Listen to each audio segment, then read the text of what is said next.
Again, I'm still here on the project,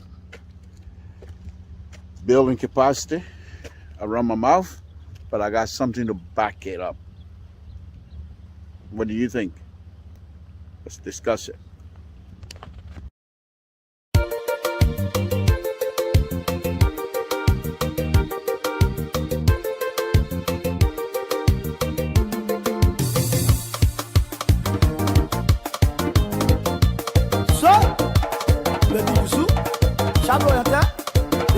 Boy, Saba Yoga. Franklin Bamondi, on va pas où elle est. Le vocal non est si à Bobé. Mais nous n'y voulons pas finir le Kira pour avoir son compte à mon père. Je suis Chablo la soie. Bonne Joja, bonne comme un way. Le vocal n'est Joja, sien, bonne comme un way. Elle me sait voler la trouve sous elle, nous n'y voulons. Pas on y va sur un mon sous ta mon père. Oni wa so e mono so ta mu be o klo ani abi esogo abaira konu peju se anu e la chawe se anu e bo bi ewe na gbere klaru e se dre yan kon wo na mo ba ko we de mo wa ko isi abo le la tu wo so anu ni we la na mo ba ko wo so wa ke no ko di fo we mo na da fi o so we ye ta mo bien do mo igbe o so wa jeje o mama ko ne ko na we anu se bo le la tu wo so anu ni we la Mojo si awe pa yan kun wa nu trouble de. Jamuni pote wa o loyan. Tutu pote wa o. Onu loyan duwe. Popo we de mo o. Bona se bole la tu o so we nu ni wele. Wela nyoma ko ma si mu e ma ko ri man ju so la le ma yan we. Monje de la yan ma o. Mo so ina yo. Monje de ma yan ma e. Na mo wa uru o. Che ada nyongba na mo so ina yo wela juru awa o ya lugi pote wa o wela nyoma jagbo mu lugi pote wa o atati pote wa o ora nyoma kwa we de mo ona te gbore la tu wa so we nu ni were nígbà so en so go ta mu fe o to di ke fe ma de sorry gelo Bébé Carré, laissez à ce que du soir le mandi. La fino. Assez Idawema. Et Birodi. Yala, Stéphanie. C'est de l'école d'Ivoire. Moi, ouais. Mon bon corps est de loin. On est pour la tour, on est où là. Et la divoison, l'oyon sous ta mon père. Yamon le pote là, oh, Péri du sous-pote là, oh. Libre ya bui sogo, iba indi. Boko we de mo, wa kumo ye nyamu o. Boko we de mo salu wa kumo ye nyamu o. Ije bloyon du we baka nenje ode. Ye nyombo ye mono nenje ode. Wa kumo ye nyamu. Mo boko we de mo suwe wa kumo ye nyamu o. Je rappelle que non José que wa no bloyon dey. Et Sablo, Delphino de Kela, le mettant un pot d'ail. Mon doudou est mon poupou yabi, de Rosette Né. Pourquoi vous êtes moi, bien, les moi? Pourquoi vous êtes moi, bien, les moi? Maman t'es Rosélie. Maman t'es là qui on ne sait pas où on ne sait pas où on est. Geneviève. I don't think on ne sait pas où on ne sait pas où on.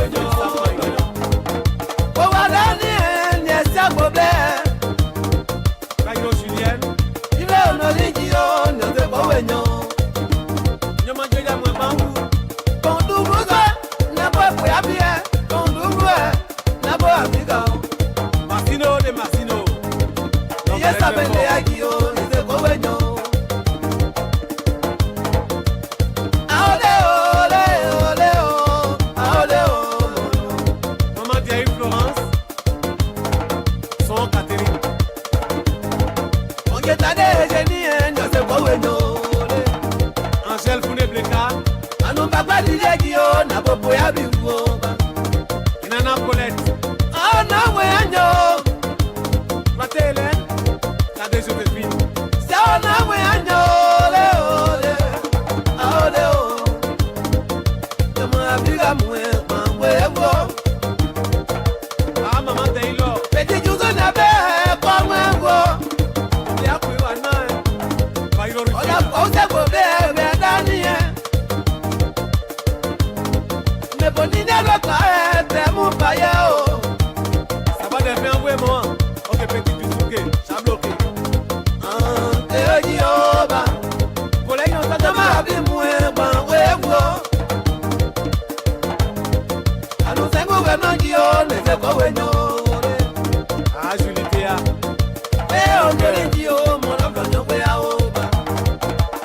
Papa Morel. Foyo ibebi o, Tony Nathalie Gioba. Nala sele biago, Nako Isabelle Yoba. Ike Michel Agbewe. Kewu Adeliki o, Monoblo Nyangwe o. Kewu Deborah Agbe, Sian Teresi o.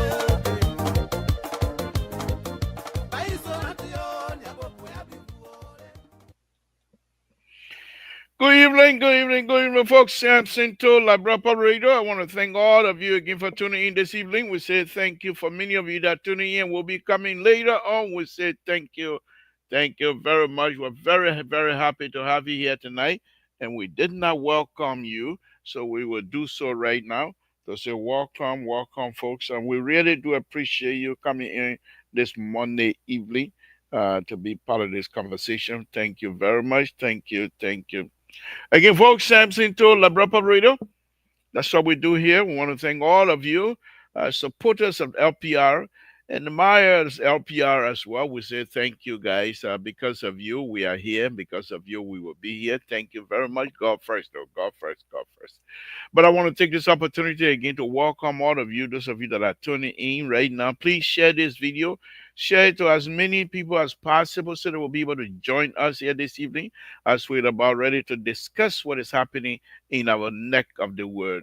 LPR is all about Liberia, definitely everything about Liberia, and we'll continue to discuss about Liberia as well. We want to thank all of you that are listening. We say thank you very much for coming in, and please share this video to as many people as possible. Safety, Lord Jesus, we want to thank you again this evening as we come before you, my Lord, the brothers and sisters that are not able to be in good health tonight. We ask that you bless them, give them good health, provide the healing. To our brothers and sisters that are not in comfortable position tonight, my Lord, please provide that. We ask you to give us long life. We ask you to be with us. We ask you to guide us. We ask you to continue to give us the opportunity that you have given us. We want to thank you for that. My Lord, we ask that the people of the Republic of Liberia be blessed. We ask that the people of the Republic of Liberia and the Republic itself be blessed, fully and richly. My Lord, we ask that the President of the Republic of Liberia be blessed, President Joseph Waka. Whatever he touches in the interest of the Liberian people, that indeed his hand will be blessed. Yes, my Lord, thank you. Thank you for that. My Lord, we ask whatever door President Baka knocking in the interest of the Liberian people, that door will be open. Thank you. We ask, my Lord, that indeed the president will be given long life. You didn't bring him here for nothing. Guide his hand, bless him.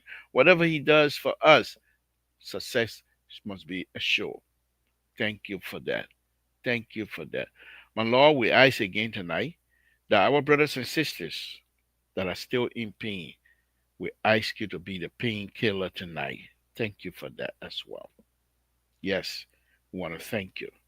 My Lord, we ask that the host country, the United States of America, be blessed. In Jesus' name we pray. Amen. Okay, folks, let's go ahead. Samson told Labrador Public Radio.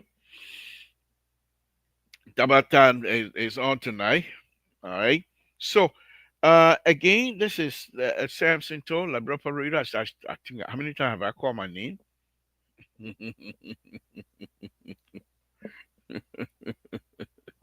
Good evening to all of you. Good evening to all of you. Yes, yes, yes. Thank you. How many times have I called my name? No, I haven't called my name of it. This is Samson to. This is Samson to. This is Samson to Labrador Public Radio. We want to thank you guys again. When we come here, we see you guys in droves tuning in, watching. We just have fun together, and I really, really do appreciate that. Because when we come here, to be honest with you, when you open the show and open up and look at this camera that I'm looking at right now, you feel like you are pretty much exposed. Because how many times you stay here in 2 hours?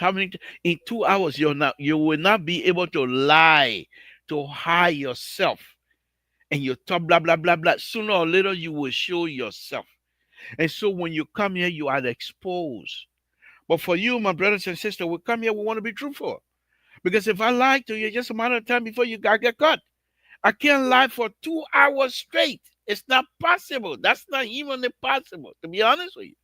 So when we come out here, we are exposed. We know this. And that's why it's better to be truthful. It's better to be truthful. Because when you are truthful within yourself and what is coming out of your mouth, you have nothing but to be afraid. Fear nothing but to do wrong. I want to thank all of you again tonight. Thank you for joining us. I'm going to start on this process here, on this Tabata here tonight. We're hoping to get an update here very shortly from about the case in the Supreme Court. I mean, not Supreme Court, but in a court from the fire people. A little bit that I know, a little bit that I heard. There's not much. There's not much out there right now. There's not much out there. The president been he been giving honor to a few people, and I believe we heard something. I read something the other day. What the president said that enough is enough, and that he will now those who are unable to perform will now find a bike seat. And I believe if you go on the executive mansion website tonight, he has suspended some guy. I believe. Let me see here. Just give me a minute. He suspended some guy for corruption or whatever it is, and because the person, I believe they said he was. Let me see here. Let me see, because I know I have. Okay, right here. Okay, let me read that. Let me read that quickly. Uh, okay. Still got it enlarged. Okay. It says here, Executive Marshal Monrovia President Bakai, President Joseph Nima Bakai Senior, has with immediate effect suspended Mr. Abulai El Kamara from his position as acting chairman of the Board of Commissioners of the Liberian Telecommunication Authority, LTA. The decision followed a report from the General Auditing Commission highlighting serious allegation of corruption and financial mismanagement. According to the report, Mr. Kamara is linked to grave financial irregularity and misconduct during his tenure. And let me see if somebody not sure. Okay, nobody. His tenure as chief executive officer of TAMMA corruption, particularly in relation to the transaction involving public fund. Okay, so let's go. Let me go. So let's go ahead. In his letter of suspension, the president said, in keeping with the government commitment to transparency and accountability, Mr. Kamara is suspended without pay pending the outcome of a full and independent investigation by the Liberian Anti-Corruption Commission. Okay, so okay, oh, I can do that. Huh? Okay, commission. President Waka has further directed Mr. Kamara to fully cooperate with the Commission and the Minister of Justice and make himself available to support the ongoing investigation. This action is in keeping with administration's determination to uphold integrity in public service and ensure that those entrusted with public responsibility are held to the highest standard of accountability. What I didn't see here, though, interestingly, I did not hear or anything from the executive marshal asking this man to turn over all government property. If he's going to be suspended, does it mean that he's no longer entitled to any of the amenities that come with this position? This was not spelled out. That's something we need to watch out for.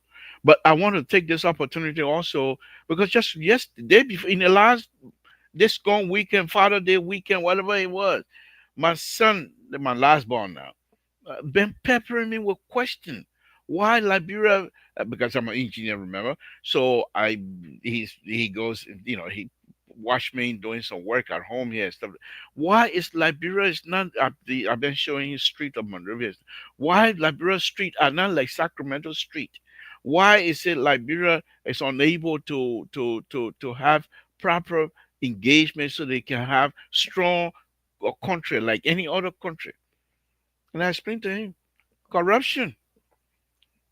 He said, the question, I'm hoping, I was hoping to have him on here tonight, but he said he's tired. He got, he just got back from taking care of a few business.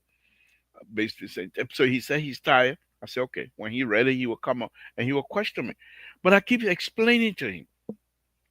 His belief was, okay, the president, he's the president of the country. He said that, what if I were to go to Liberia and become president? You don't think I can fix it? I said, unless you go to Liberia and you want to fix it. He said, yeah, but why the president? I said, the president, most of the people when they get to these positions, they employ relatives. And it's difficult to fire relatives. And because of that, I said to him, you won't be able to leave because you're gonna. He said, but I don't have relatives. I said, yeah, you do. Yeah, you do. You got from my side, you got from your mom's side. So what are you gonna say? He said, well, I will not employ them unless they promise to do good. If they do anything wrong, I will let go of them. I said, that's right. Even if me, your father, comes in and work for you, if I'm doing something that is not right, you let go of me and investigate me because that public. He said, "Yeah, that's public money. Why would anybody take it for themselves?" I said, "That's what they do." I said, "Because of that, Liberia is it's not being able to improve themselves." Okay, this is what I'm talking about. So yeah, we are according to the story. This guy is going to be investigated now. But what was it? Why was it that the executive manager could not say to the public that why this man is under suspension, all including car, gasoline, everything that used to be given to him must be suspended as well? He's only suspended without pay. What happened to the car the government gave him? What happened to any other thing that he got from this position when he was acting chairman? Does it mean that he's still keeping those things? Those that declare in other position, in other suspension, in other stuff, they make it clear to everybody exactly what this thing is. So I'm not too sure what's going on here, but we'll look into that. We'll look into that. Again, Samson told Labrapa Radio. We'll go on. We'll go on. See now that one thing about the okay. So that's one thing I'm going to be talking about tonight. Okay. Um, okay. Give me a minute. Give me a minute, folks. Give me a minute.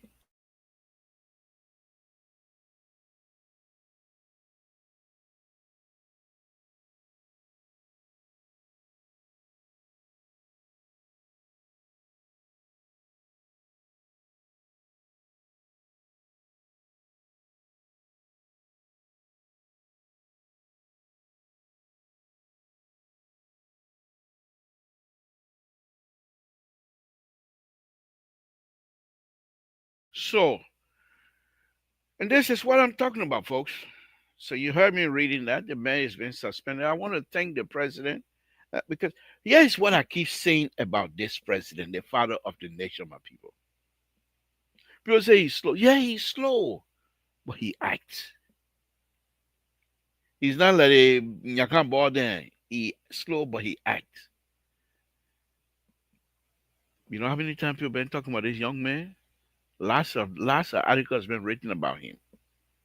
Okay, but the president, according to the executive mansion, he has been suspended, and hopefully he will be vindicated. I hope that he will clear his name, and because he's a Liberian, and so I hope they find something, here and there that is not quite in place, and then hopefully he can vindicate himself. Okay. Another major thing I want to talk about tonight, and I'll stay long on that one, is the stuff that we've been reading about on Fox News, on CNN. They have added more names to the country within by the end of August, country that most likely will be impacted with the travel ban.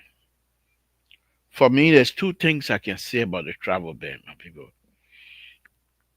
For those of us that came in this country, there are two sets of Liberians that came in the country. No, three sets. There are those who came with no paper back in the 80s when things were hard. Well, not as hard as they are now, but those days to get paper, it was not easy. In order for you to get paper in this country, you have to struggle.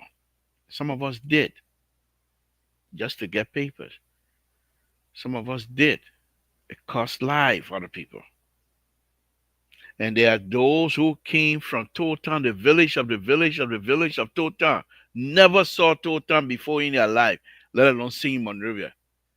Walking, they ran, they went to refugee camp. The refugee program took them straight to America. They have no clue, none whatsoever. They never struggle in their life in Total.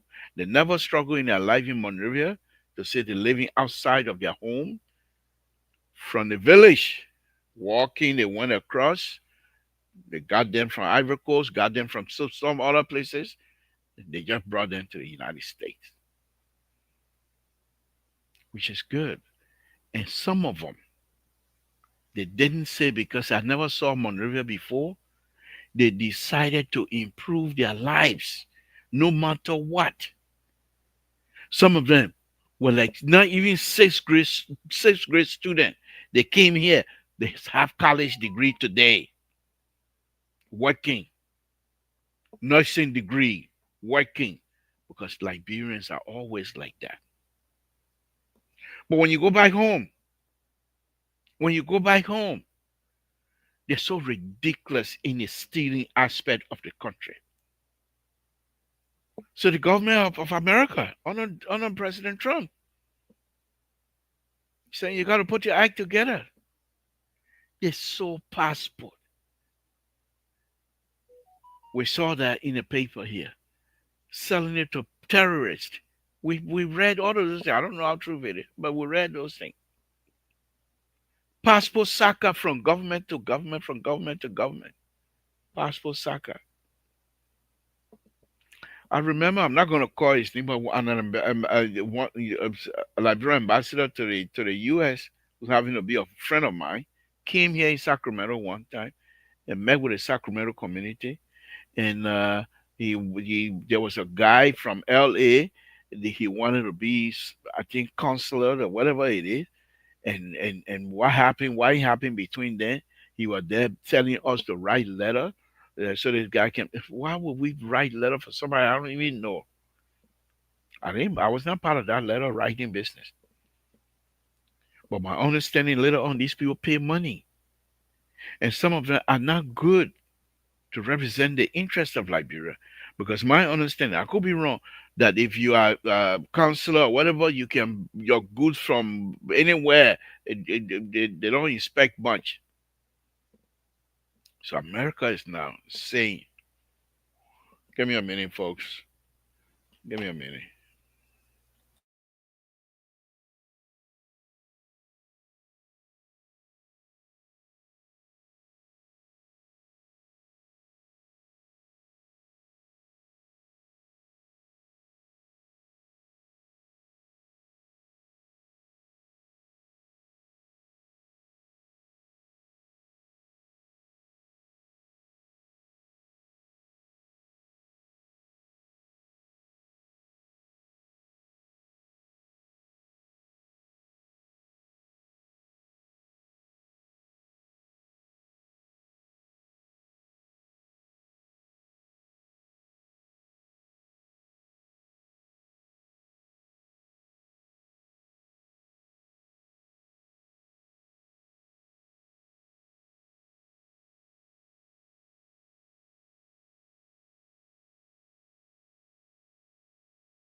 madre me la foto nyaliba se panso boya kwa prawo ayira godo nyaliba amana vere kasawa America vere titi kwa pa vere sa seri peke ayo yike banyo ye sikre kama pa sisi ye ba play oya le la godo nyali are banyo e kwa prawo hey godo nyali awo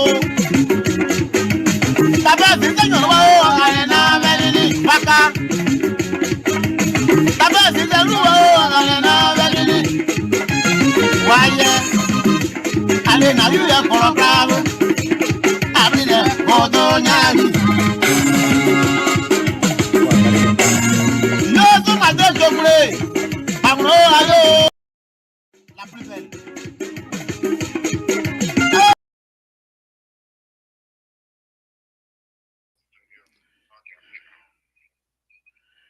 Again, folks, Samson to Labra Paborito. Sorry about that. Sorry about that. But as I was saying, so the idea of this passport issue, let me bring in my friend, brother, Mr. Azango here. Good Hey, evening to Samson. you, Azango. Good evening. Thank you for joining us. Thank Appreciate you it. for thank you. I'm glad I'm here. Okay. Let's hear what's on your plate. I'm discussing this ban stuff that Liberia might be getting to ban here very shortly. Uh, So somebody calling you no, on go your ahead, phone. go ahead. I'm discussing this ban issue here with the upcoming ban and what have you, whatever you want to call it. Uh, That they're talking about. So that's what I'm discussing right now. well, But let's hear what's on your plate. Anything that you want to talk about, we can jump onto that. Go ahead. Let's hear from you. let's start with what you were talking about. The as far as the band is concerned, I think I recall was it last year sometime when it could have been earlier this year when people were making an issue about why Liberians who apply for visa were not getting visas. And the U.S. Embassy came out and said was because Liberians were not returning. Right. And so it seemed like we have become victims of our own creative efforts. It's no surprise. I know people who came to this country on government programs and didn't return. Some people came on visitor visa and didn't return. And what I would say we collectively didn't take into consideration at the time was these people keep your name in their database. And Mm-hmm. so at some point, as administrations come and go, government come and go on the US side, we have an administration today that has decided that they're going to use all of these for their own benefit. And so that's what we are experiencing today. But how much of that you're gonna put on the Liberian government as a blame to Liberian government not being able to keep up? How much of this you just talk about that Mhm. you will attribute to Liberian government being corrupt? Does that have anything to do with it, or is not? I don't think it has anything to do with it because when you apply to a foreign country or to a country for entry into their country, they issue a visa just like Liberia issue visa to Americans and others who trying to come to Liberia. That has nothing to do with the your home country. There's no direct link to it. It's just us individually who happen to do these things, and so now the current government in the United States is putting its foot down, not just Liberia but other countries around the world. But let's take into consideration it's just not visa now. If you listen to other what's being said about other countries around the world, it's not just visa. It's just that for us Liberia, our biggest situation is visa, right? Other Yeah. countries are being like Sierra Leone, they have some other issues that the US government is looking at. I read somewhere in the paper today where I think Chad is being pressured to give some advantages to U.S. company mining companies. I read in Front Page Africa today where the foreign minister said they are in conversation with the U.S. government, and the author of the article made a point that there is only one U.S. mining interest in Liberia, which used to be HPX. It got a different name now, and that whole rail access thing. So, we'll see. We'll see I what happens. see. So let me take you back a little bit. Can you please explain to her your background pictures? I know these are Liberians. So could you please help us identify some of those people if you can, please? Well, okay, let me lean. The gentleman to my left right here is former Associate Justice what's his name? The man name escaped me now. I won't say James A. Pierre, but that's not him. No, that's not Pierre. Henry.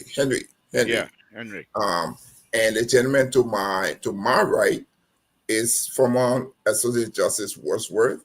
The gentleman up above him, I don't know his name, but he was one of the marchers of the Supreme Court. The gentleman next to him is former Associate Justice Billy Horace, William Yeah, Horace. Horace. Yeah. And the gentleman over here is also Supreme Court Marshal Stryker. I'll give you the honor to say who this gentleman above me is. Uh, Well, before you do that, the gentleman over here is a former Chief Justice Supreme Court William James A. Pierre. So I'll so let you. the gentleman behind you, I can name him that. Which one? Which one? The This one, one? the one directly behind you. His Oh, name is this one? Gegu. His name, no, This not one? that one, not that one. The one with the glasses. Yes, Okay. Okay. his name is Gegu. No, what is real name? Wait. Robert Robert Wilbur. Oh man, it's funny, Papi name. Robert G.W. Zango. This is the 1972-73 Supreme Court bench Right, of the Republic of right. Liberia. Robert GW Exango. I Uh, thought I would use it as a background picture because I know a lot of our audience are not, some of them are young, some of them are not educated on our collective history, but this is the Supreme Court from 1972-73. so before we go there, one time, I had the privilege of going to the Pape room at one evening, and Mhm. he was in front of the mirror and arguing. And I'm like, what's going on here? And then when I went out, told the old man said, he practicing, Samson. He's a Oh, lawyer. He practiced in front of the mirror. He's a okay, lawyer. So when I came here in the state, right. we have an election. Grand Jury Association had an election over there in Philadelphia, and I took that same process Mhm. to have the one of the candidate that I was supporting, and it was scheduled for a debate, and I Right. made her to go practice in front of the mirror, and it turned out to be good. But anyway, Okay. thank Yeah. you, those are wonderful pictures, and I do remember him very well. But thank you very much for that, Robert. Let's go back into. Is there any update that you perhaps you know about from the Flanty, who's our friend, their case? What is happening over there now, and what do you think is going on here? Well, I mean, right now the case has been forwarded. I think I understand today was supposed to have been forwarded to Criminal Court A. But from our conversation last week, the gentleman we have on Terry alluded to some things. So I did some research, and I know us Liberians have a tendency to not want to do a deep dive into a subject matter before we talk about it. But I took the opportunity to kind of enlighten Liberians tonight on how a judicial process works. I'm not a lawyer. Let me first say this, but obviously I have some interest in it. So yeah, way it works. We have our overarching rule called the Constitution. Under the Constitution, you have different sets of laws. For an example, you have your judicial law, your administrative law, and so on and so forth. Those laws give certain authority or responsibility to certain groups or certain entities. Let me give you an example. Under the administrative law, and please, people who've practiced law in Liberia before, please call me and correct me if I'm wrong. I'm more than happy to be corrected. It gave, for example, two ministries in the administrative branch of government authority to have courts. One of them is the labor ministry, and you've heard a lot about the labor court that comes under the labor ministry. And you also have the Ministry of Public Works that deal with land issue. Now, there are certain limitations in terms of what the Ministry of Public Works Code can do. It deal with land dispute as far as border definition is concerned, not title. So I don't want anybody getting up here saying the So man say, public work, you're saying that public work has a court. I never heard um, of that before. but yeah, they do. They do have a court. I've had to appear with some land issue many years ago, and I learned that too. You actually go there, and those people who reside there, they are not judges. They are employees of the court. They're not judges. But whatever decision is made, stands. At the time, I think I was told that was not appealable. So decision is decision. But the reason I brought that up is because I want to also focus a little bit more on the judiciary law. And the judiciary law, in section 7.2, it deals with the definition of power. In other words, there are two sections I want to focus on, section 7.2 and 7.5. 7.2 give a definition of what the law is. 7.5 talk mostly about the responsibility and authority. And this may surprise people.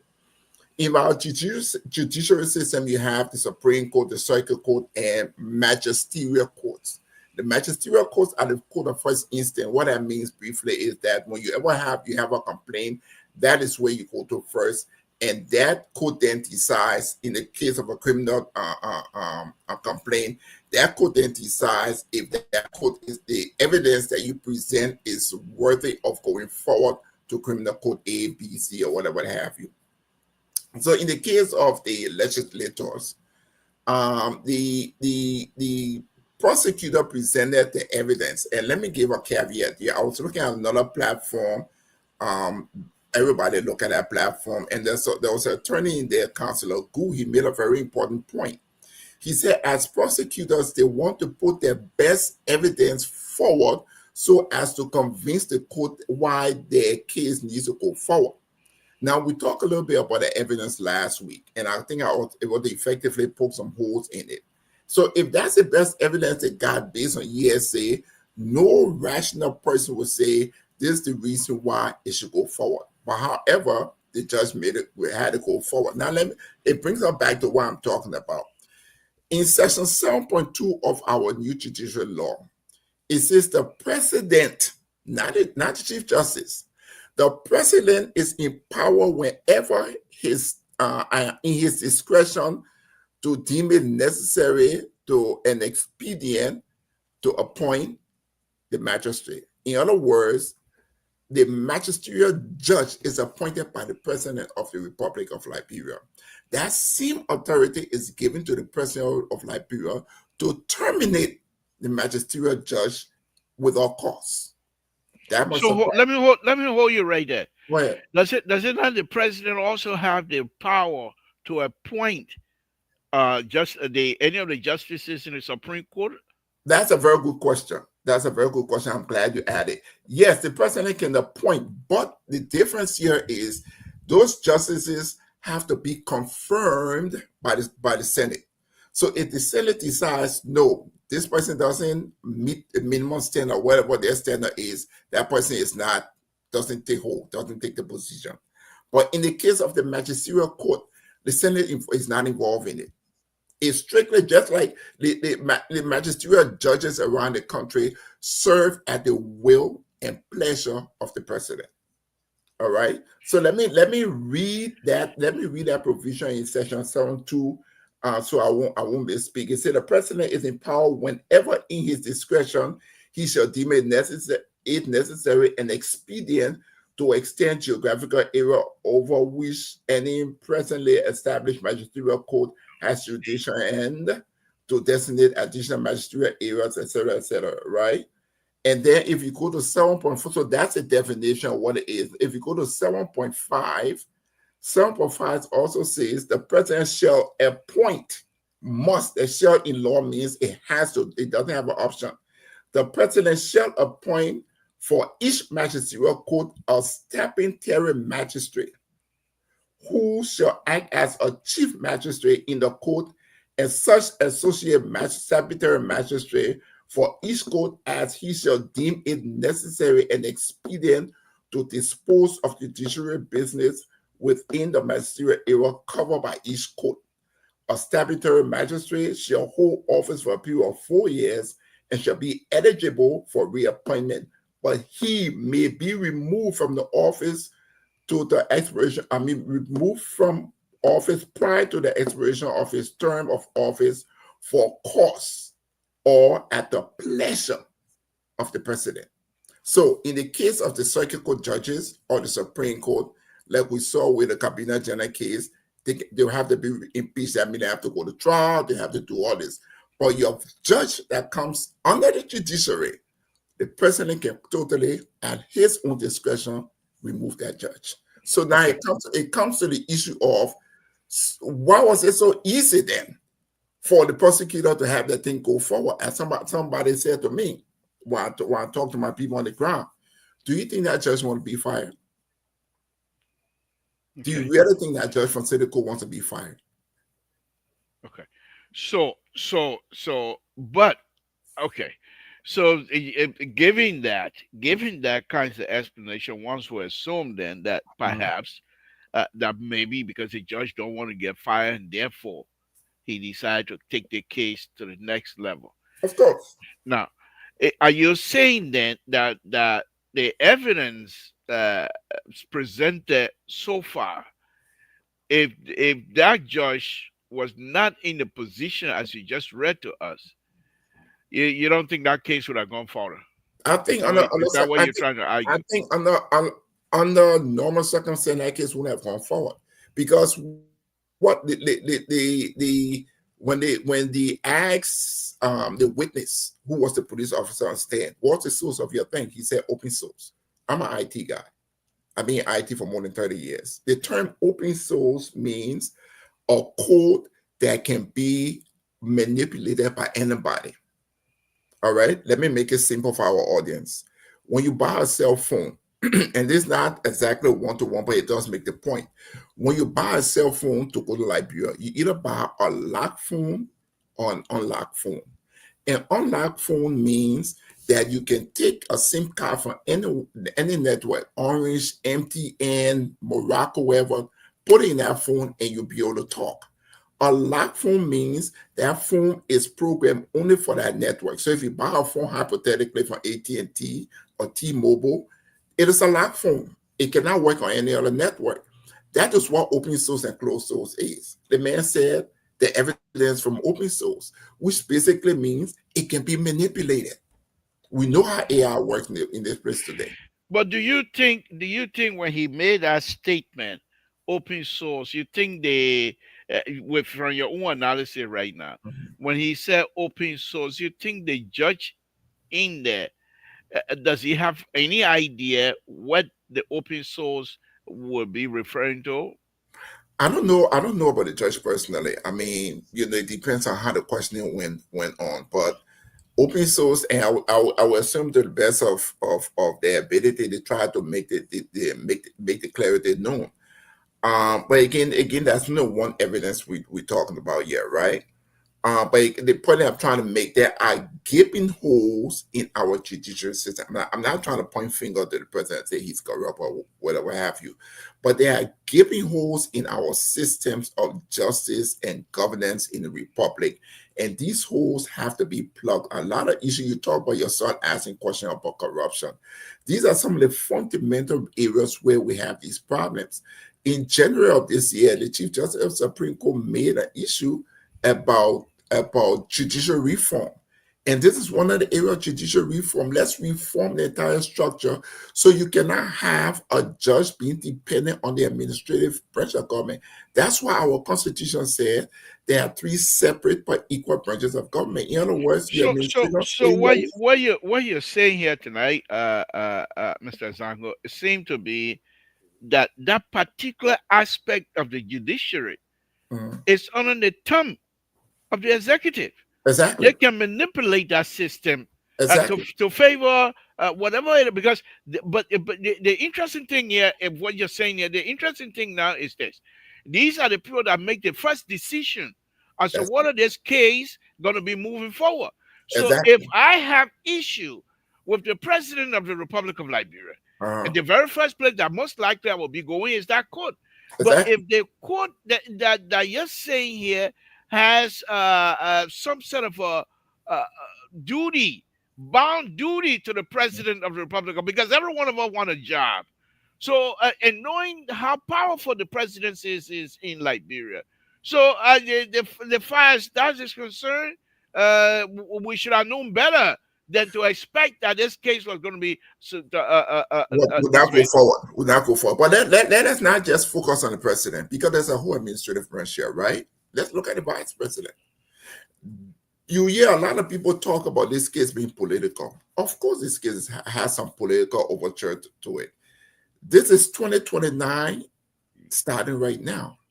Who do we know that who wants to come out for Unity Party in 2029? The vice president. Most likely the vice president. The vice president. So if I was a betting man, I would bet that, and you heard this a lot when you had the thing going on at the Capitol building, right? The vice president here was in it. This person here was in it. The person who was now a senator from Nima Koga, his hand was involved. You heard people point finger at to the executive mansion, the president comes. So let us not just point finger to Boyka.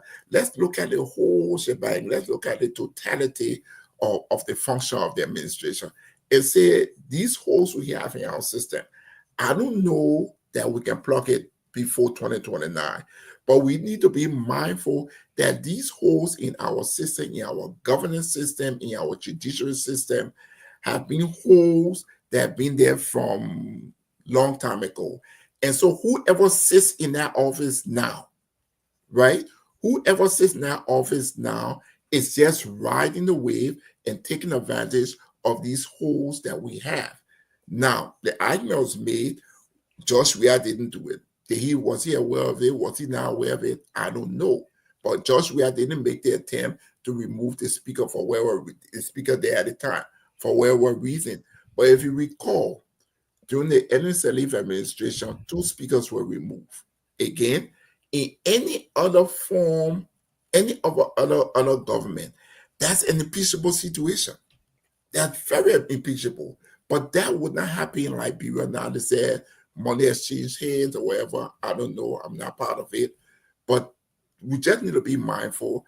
These are the things we're looking at. So when we look at the case going forward, we need to keep these things in mind and not just take the word of a few people out there on a network, on a platform who are just talking off the top of their head, who are not giving the audience the benefit of their ability to read and do a deep dive into what needs to be done. You know the thing they say about Liberian men, you know what a Liberian man Gina is? The Nigerian man Gina that Pope, they don't like to read. You know, true story. Let me share this with the audience quickly. There was a gentleman who used to work in the government during the Turbo years. Making sure stuff, making sure God know gotta move on. This gentleman had a lot of books in his house. True story. When the soldiers were running around and taking people properties and what have you, his concern was he had a boy who was living with him. He told the boy, he said, look, whatever the people want to take, let them take the car, let them take the furniture, the back was called ice bar, let them take the refrigerator in the house. I don't care. But my books, please, don't let them take my books. So the people came to the man's house. He said, man, the people told him, he said, the papa said, you can take anything you want to take. You don't take the books. He paid him. Just send his book to into America. So the boy said, the other papa and book, they're part of the man, pull that man, take book with everything else. Guess what? They packed the books, thousands of books in boxes, and it was shipped to the man. When the man got the books, got to his house, he was happy. He opened the book. Between the leaflets were $100 bill. That's why he got the money out of the country. Liberian men, Gina, that money. They don't like that book. They don't like to read. That's very funny. So the man say your mother, they say the man like too much reading, but you That, say a book. That that, book. that he got money out of the country. So, That's a good story. That's a good well. That's a good one. So, but let's go back to this story right. because it's very interesting. If the circuit court, because I remember when I was little, in fact, Mhm. when we were little, one of the things that I learned from the paper was that they have secret code, but I didn't know what it meant in Zvedru, Right. that you will fly to Zvedru Right. uh, for secret code, or go to Vanyama, a secret code, and when you come back, you'll be telling the story, Right. and what have you. But what happened those days? Because that was the old constitution. Mm-hmm. So that part of the old constitution, are you saying they brought it back into the 86 constitution as well? No, Or this no, what you're no, saying now? no. Okay, what was the relationship back then? The pre-86 constitution had elements in it that were not favorable to a majority of the population. And so Yes, they changed. I remember the old man was on the constitution committee also. So they right, changed it, and there were certain conditions that the PLC government put into place to have that constitution move forward. Right. right, One very, and anybody can look at the constitution, look at the very end. You see where they say the PLC members cannot be prosecuted for any act or whatever, so forth. There's a story behind that too. But that was their demand for this constitution to be allowed to move forward. right. Okay, the 86 constitution. But remember, the constitution is the overarching rule, right? The laws of procedure, the laws of judiciary, those were not touched. So the constitution, for example, said there should be three separate and equal branches of government, right? But the laws under them defines who would be in the So separate branch of let me hold you right there, Victor, because government. this is getting to be very interesting here.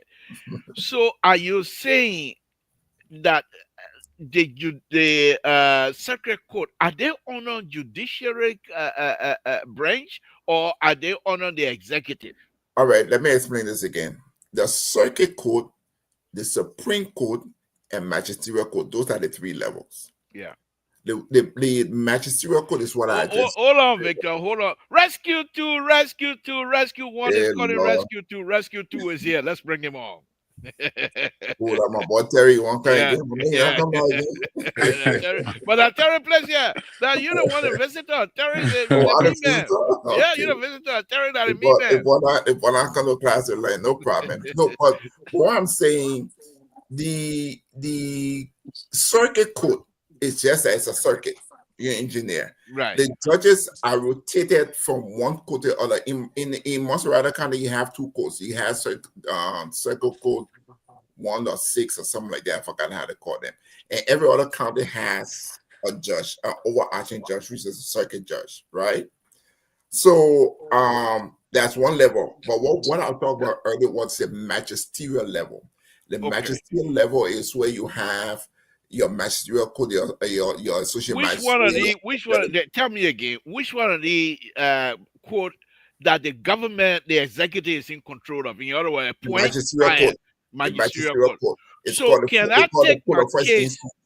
can I take my case from the ground straight to the Supreme Court? Can I do No, that? no, no. Then again, let me say this. The magisterial court deals with in the US we call them petty court. How they call them, man? The smaller courts. I don't call it. But I'm Yeah, talking. yeah, yeah. Terry When can help somebody you. owe you thousand, small claims court. Yeah. But in Liberia, the magisterial court, again, if you go to the law, it gives you the opportunity to it gives them the right to deal with certain issues, felony, but their responsibility is limited. And that limit is what we saw about a week or so ago, where So hold on, let me finish with this. That limit is where they take evidence, you comment to what you want to do, and we just move it on to circuit court, right? So there are specialized courts. Your specialized court, for an example, will be probate court, will be the court that deal with business issue. Those are specialized court. But the circuit court will be criminal and what have you. so let me ask you that before I go to Terry.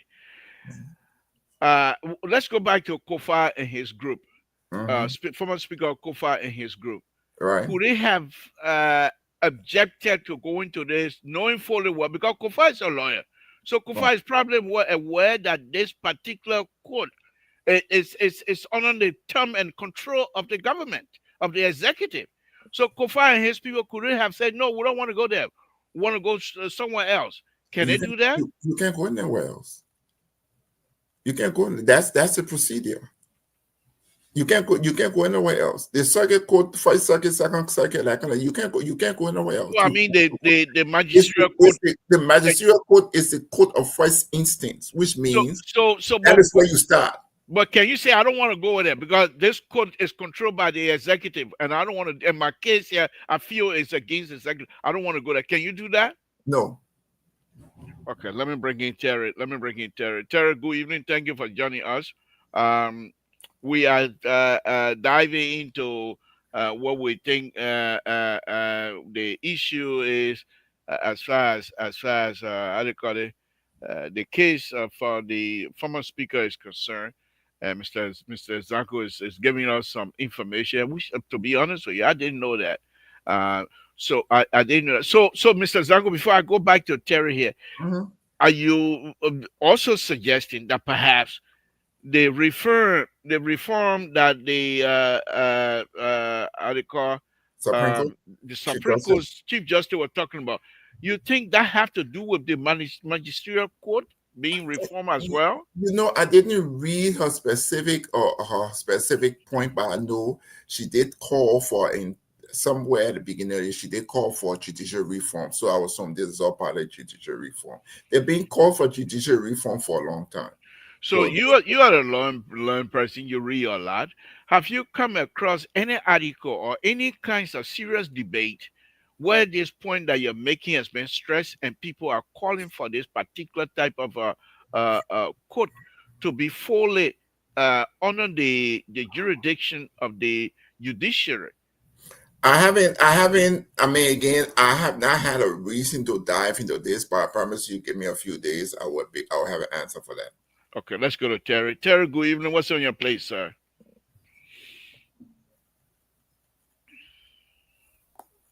Hello, Mr. Zango. And hey, Terry. Yeah. Don't say Zanko. Say Zanko. Put an A there.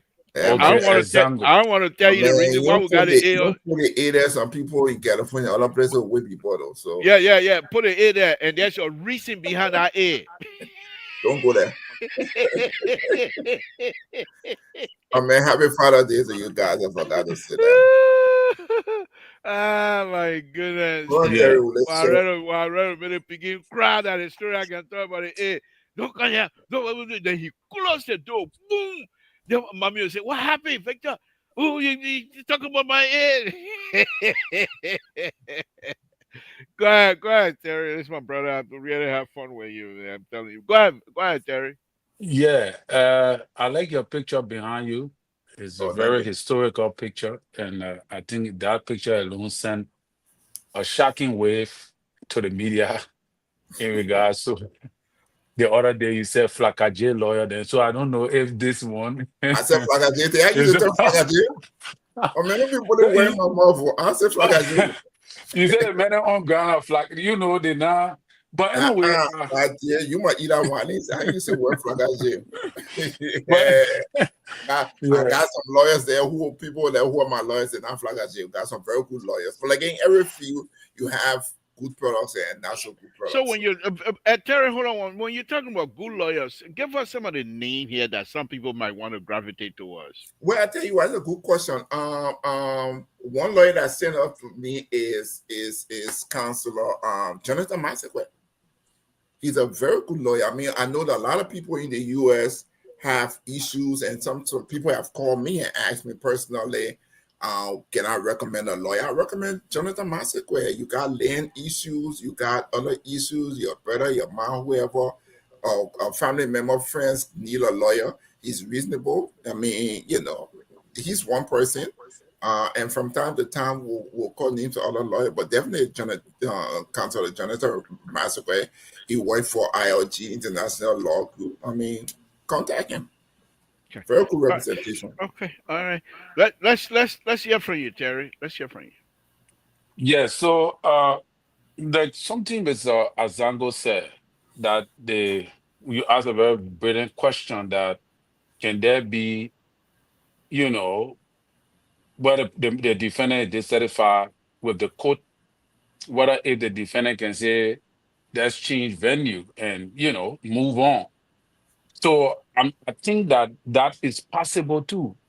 If I think the judge can be removed if the defendant take an appeal and he can prove that the judge is not partial. He can prove that the judge is partial towards his case. He can take appeal to a higher court so Yeah, that but that that's not. judge But that be was in removed. that. But that was in the discussion, Terry. The question that I was asking when he brought in the ministerial court, he said the ministerial judges are appointed and working at the will and pleasure of the president. So, my question was, and he said their job is limited as well because they will determine as to whether the evidence that they put forward need to be sent further up the chain. They are not there to make judgment now. And my question was, if I have issues and I'm going before the ministerial court, and I know these people are under the thumb of the executive, and I'm having issue with the executive. Why can't I go somewhere else? And he said that is the rule. You have to go through them, and they will send you somewhere else. Am I right, Yeah, Victor? All yeah, right, I Terry. Let agree. me Terry. Let me But help you here because I think you're a little confused. Let me recount this. Okay. I will take you to the law. All right, judicial law, 7.3, jurisdiction of magisterial courts. I will not read the whole thing to you, but I really think that that's pertinent to what you say. The magisterial courts shall be courts of limited jurisdiction where inapplicable matters shall be tried without jury. And that's what happened. There was no jury there, right? Now, some of the cases that magisterial court can take in civil cases, and in this case, we're talking about criminal. In criminal proceedings, the magisterial court concurrently with justices of the peace courts shall exercise exclusive original jurisdiction. I mean, nobody else but them. They exercise exclusive original jurisdiction of cases of petty larceny, which shall be tried in magisterial and associate magistrate, etc., etc. But then it goes further. So I will let you go further and read further where they can then bump it up because there's limited jurisdiction as far as cases that are felonious, like arson, right? And then let me come back one second, something before I forget. In the charge of arson is one of those charges where you have to be on the site. Conspiracy is you and somebody doing something else, right? But if I charge you Terry but with but arson, that whole Terry, one second. If I charge you Terry with arson, that means you took the fire or whatever it is and set the house on fire. So you have to be there. So if you present a charge of arson, what evidence do they present to say, let's charge you for arson, let them go forward with it? Open source? Okay. All right, Terry, Yeah. go ahead. yeah, what I was trying to say is Mm, that if the defendant feel that the judge is mm, compromised, mm. the defendant can take an appeal for the judge to either be removed. Not There's in this something. case. Not in Now in this this court. case, Yeah, yeah, Terry, I understand. Not in the case now, but what I'm You okay. are saying, not in this court. it, So Not the you're going in front of ministerial us. court. I You're going in understand front. that. Yeah, I'm going further now, But Okay. don't be right? begin with, yeah, Like, where you going from? like wherein the case is going through the process of adjudication. Right. Right, Evidences have been admissible, and Right. the case is on trial. Right. and the defendant feel that he cannot proceed because the judge is compromised, Right. he have the right We to file agree, an but that's appeal. not what we're discussing. You're talking future. We're Understand? Now talking you now. clarify it now because what I heard first that different thing now. You clarifying what you said previously because what I heard was Mhm. different from what No, Mr. that's what Azan. we've been discussing. Yeah, What you Terry, heard was no, I he Terry, understand. say, okay, go Yeah, what ahead. I'm What saying, did Terry, uh-huh. Terry. understand you now. What I heard first was that can a can a defendant Mhm. change court Yes, because he's dissatisfied Oh, right. you know with what the case Samson was being in the asking? Pacific court. That is what I heard, What and that Samson is was what I thought asking? I heard. Okay, Okay. So All right. so so so yeah, that's what I was Okay. trying to speak Okay. to. All right. But okay, I got you. yeah. Okay. Point well taken. Okay. Again, folks, Samson told Labra Pablo to many of you that are listening. I have with me here Mr. Zango, Victor Robert Wilbur Zango. He's here tonight. And we have with us Terry Collins, also analyst. And Mr. Zango, we're trying to see if Mr. Zango can be one of our analysts here as well. We're trying our best. But he want almost $50,000. I don't come cheap, bro. You know, and I'm telling Yeah. you, I'm waiting to pay him. I they call it hot time biscuit. You know, hot time biscuit was one of those you put in the water and put sugar inside. You say eat it and go. But I want so. But anyway, but let's move on. Let's talk a little bit more about Victor. We were talking earlier about this. The idea of Liberia might be on the how do you call it country ban list, and your point is yes. But the question that I asked you earlier, and I'll put that to Terry as well, is this: is there anything with the American government action that we can contribute to the corrupt practices of government after government after government after government, and there's no end in sight?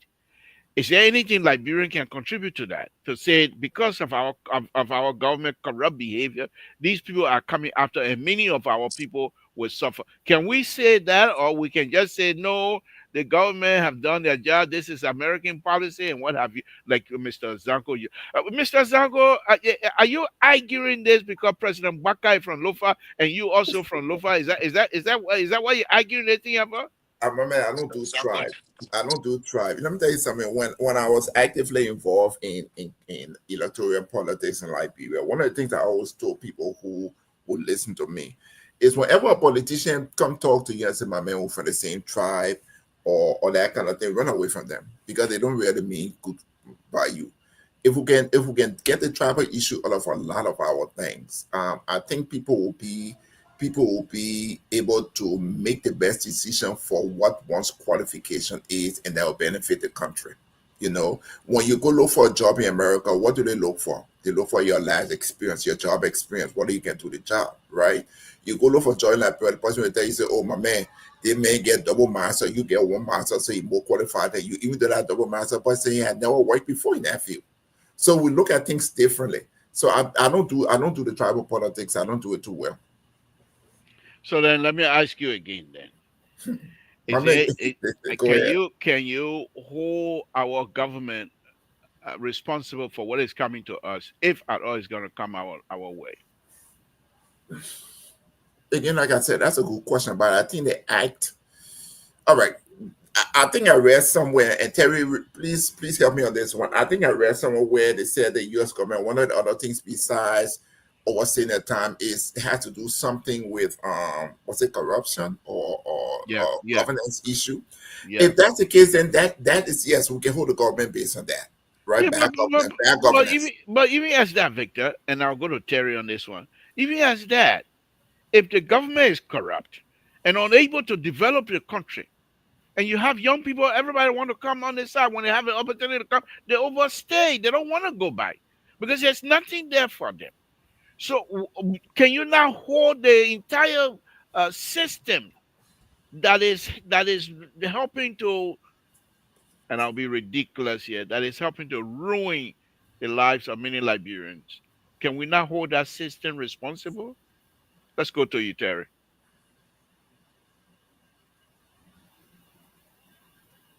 Well, everybody in the world is corrupt. I don't understand what people talk about when they talk about corruption because America is the most corrupt country from my perspective in the entire world. Uh, you know, the thing I don't want to believe is because of corruption. I think it is because of Liberia is poor. Liberia cannot offer America anything right now. America is not in the Liberia is not a country that America can depend on for something. That's one aspect. Number two is that Liberia passport is not biometric. We don't have a passport that has some kind of a good security features that will protect it from being printed. When you go to the embassy, you go through the system, the immigration system here, they just take your passport and just look at it and put it one side because they know that it's a passport that can be faked by anybody. So and all those things, people don't want people coming in the country with fake passports, but from a different country and cause chaos in their country. So then, why were you Terry, Terry? I'm gonna hold you. Bamboo coming to Divakula now. Why were you say now that America is the most corrupt place? I thought you were going to go somewhere with that, but now you're coming back now.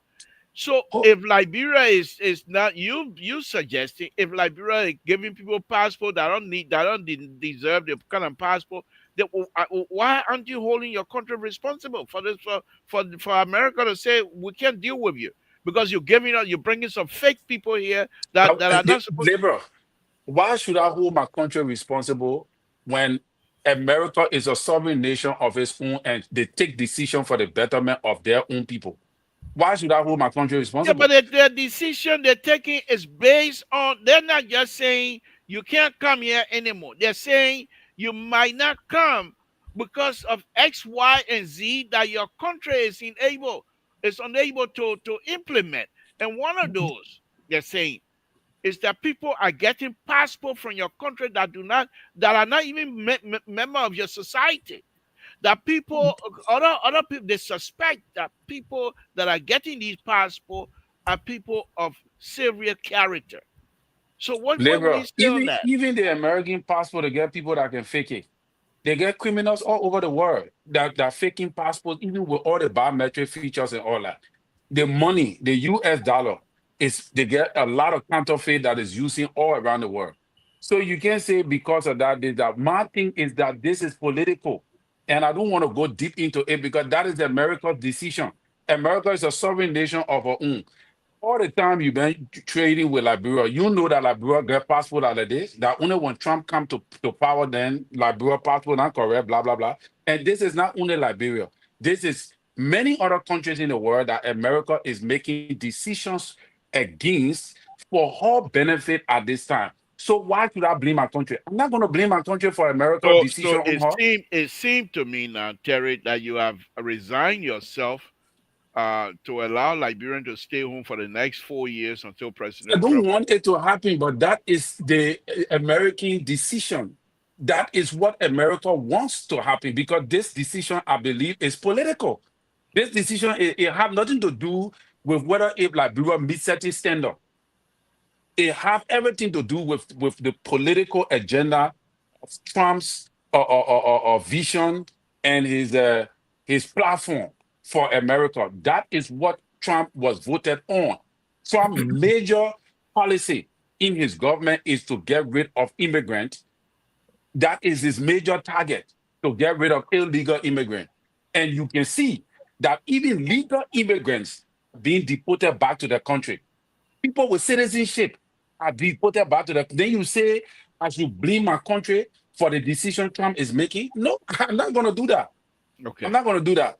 This is a decision that is based on Trump's platform for the American people because he believes that this is what America needs. Okay, let me go to And, Victor. and then, Okay, then Let let me me. go to Victor. Victor, let me come to you with this one, Man, bro. I've been so, biting at the bits here. Let me jump into this thing. 'Cause I think my brother is a little confused on what's happening. The first thing is the passport system around the world has been standardized. That's why we move away from the Liberian passport to the ECOWAS passport. If you take your American passport, Terry, 'cause I know you got one, and you take your Liberian passport, you look somewhere like about half an inch to the bottom, you will see a symbol of a chip. That has become standard around the world today.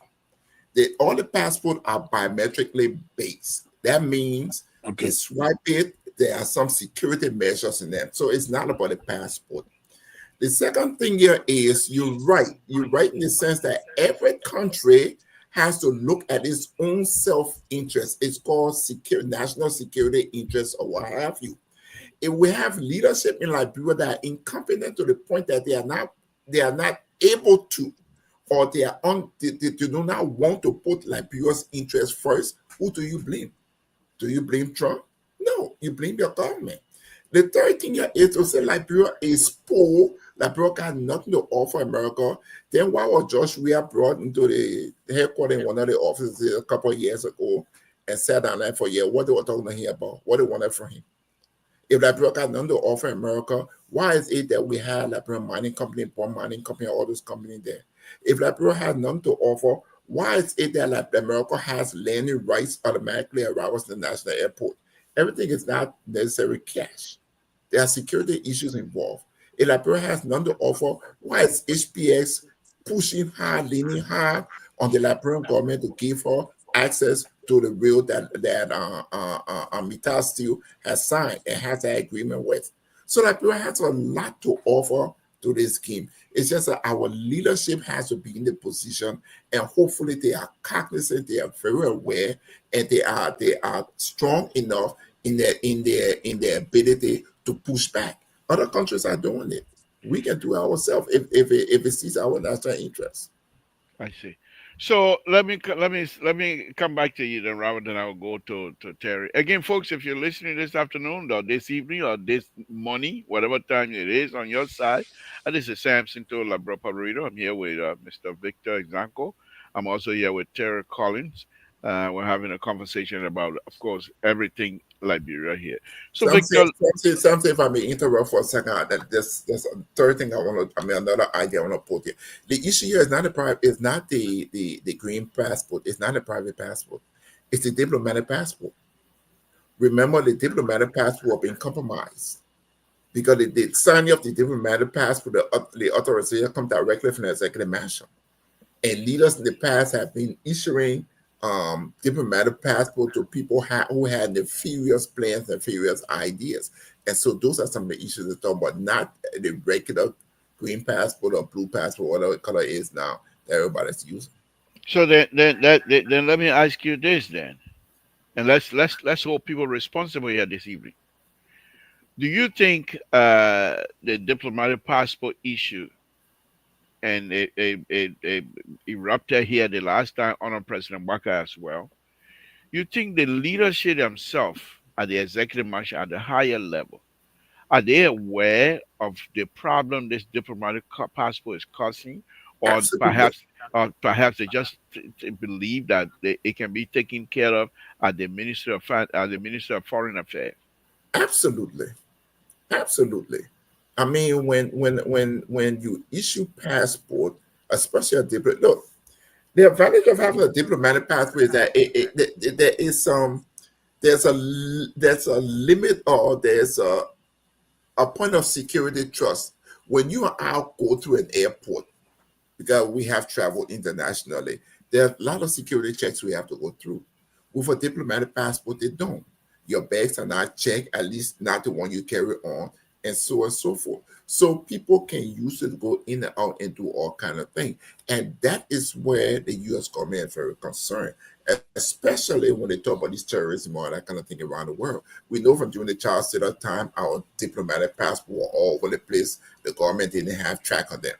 We know that there were some questions. I don't know if it was a result from the Taylor years to the Eddie years, but we know there was this blow up where the former deputy director for the passport, had a lot of things to say also. Remember that? Yeah. And now there's question about, so it is the management of one of our primary assets, which happen to be our diplomatic passport, and that's what the United States and other governments are concerned about. Thank you. Let's move on to the sweet area of the conversation tonight, where the father of the nation has done it again. The father of the nation continue to inspire.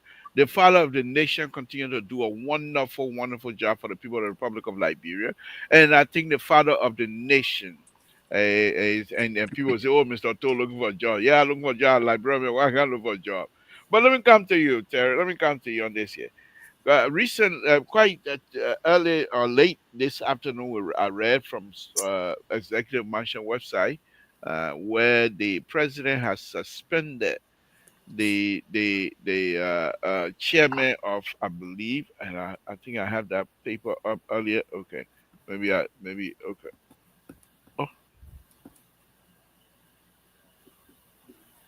ah, Astro Gale, congratulations! My goodness, I haven't seen that.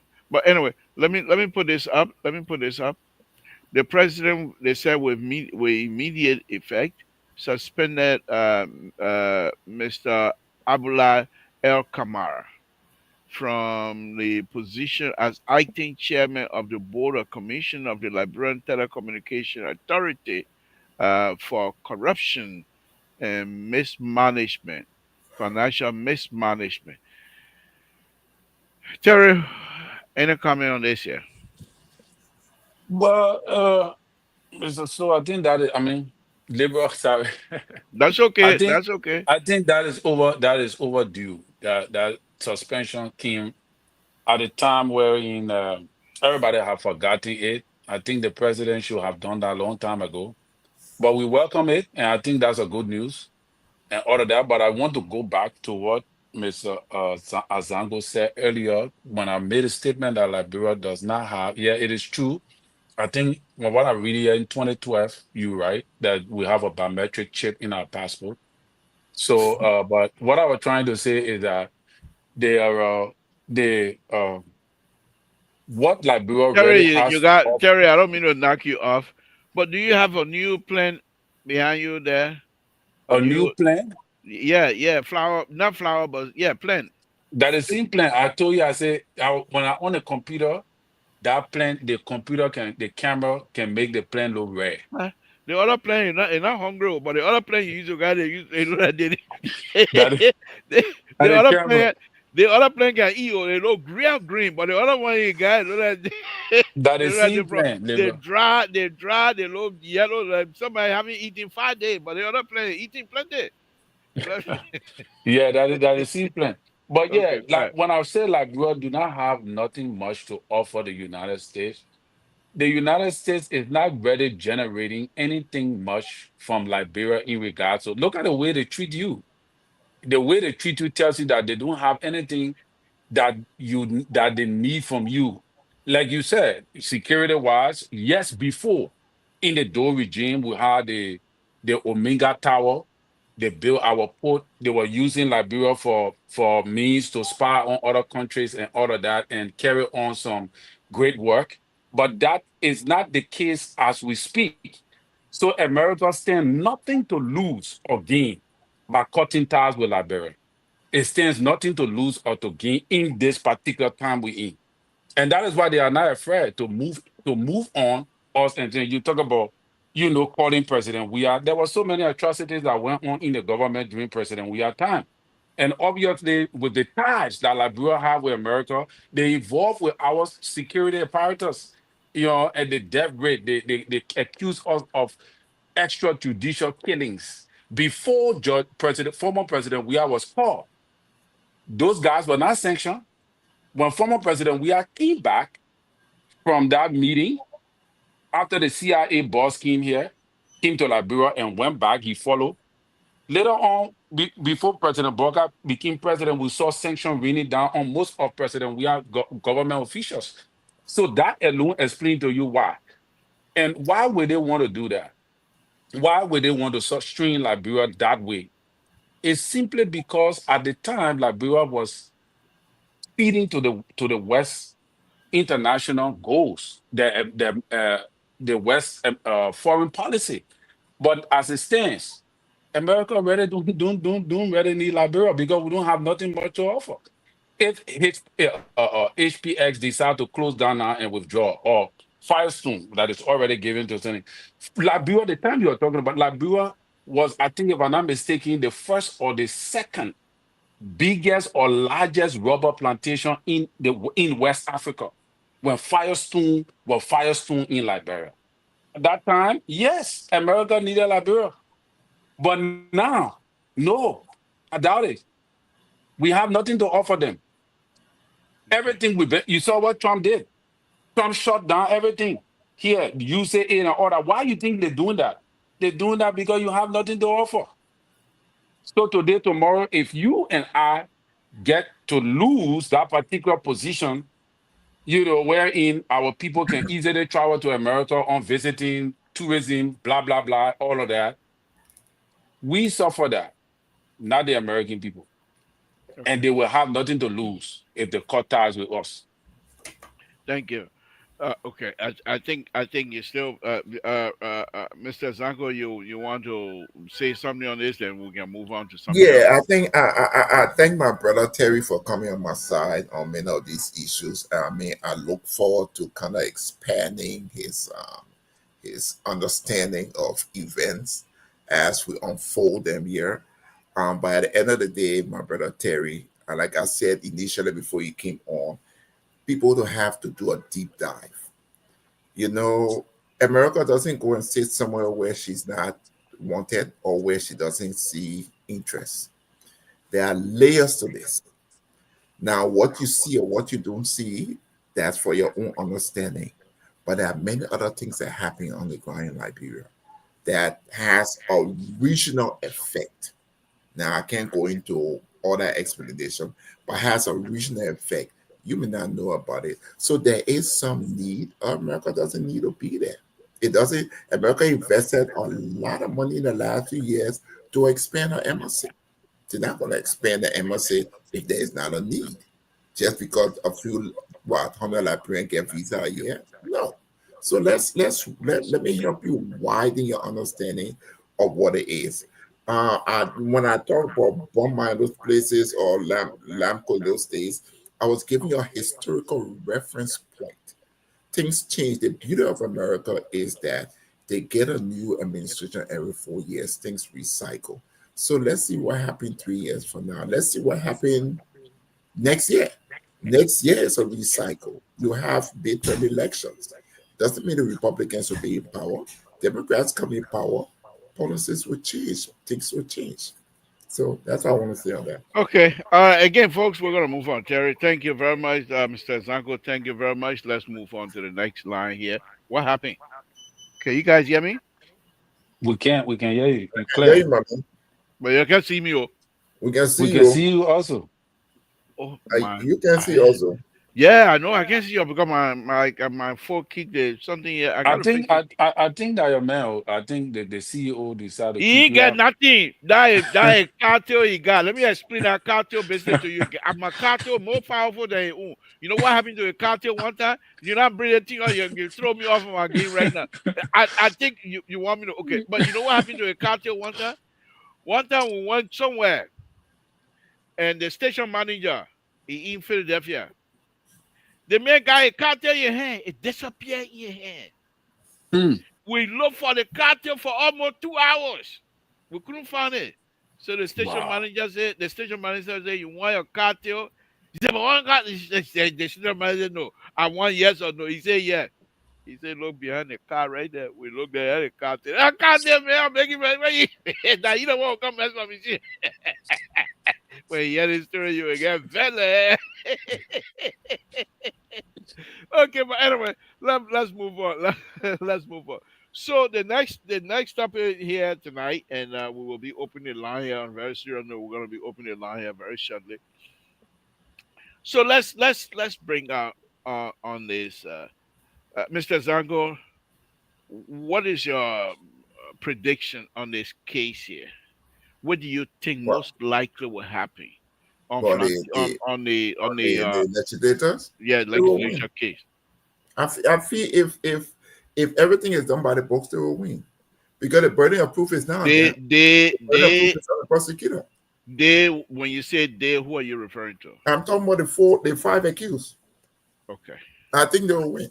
I mean, again, we await the prosecutor to present the case more. But But do you think they're now moving up to the sectional court now, right? yeah, they're today's Monday, right? I think they filed it at Okay. the lower court So sent I think up. do you think at that level there will be a transparency?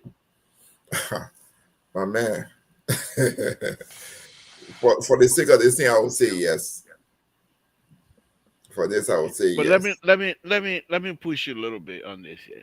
Uh, We know Speaker Kofa once was a lawyer representing the Republic of Liberia at one time and prosecuted people for corrupt behavior and what have you. These right. people, some of them are backing the government, and some of them have technicals all over the country, everywhere. Do you think we should have a reason of concern? Oh, my man, what you want to tell a politician now? You talking about B-ball one? Yeah, B-ball one, B-ball two. If people don't know people one, let them go research. Yeah, I mean, politics is interest. People got interest, and I think I alluded to this earlier. There's 2029 playing right now. People, if people want, people have asked me who you to be the next person in Liberia. I tell them all the time.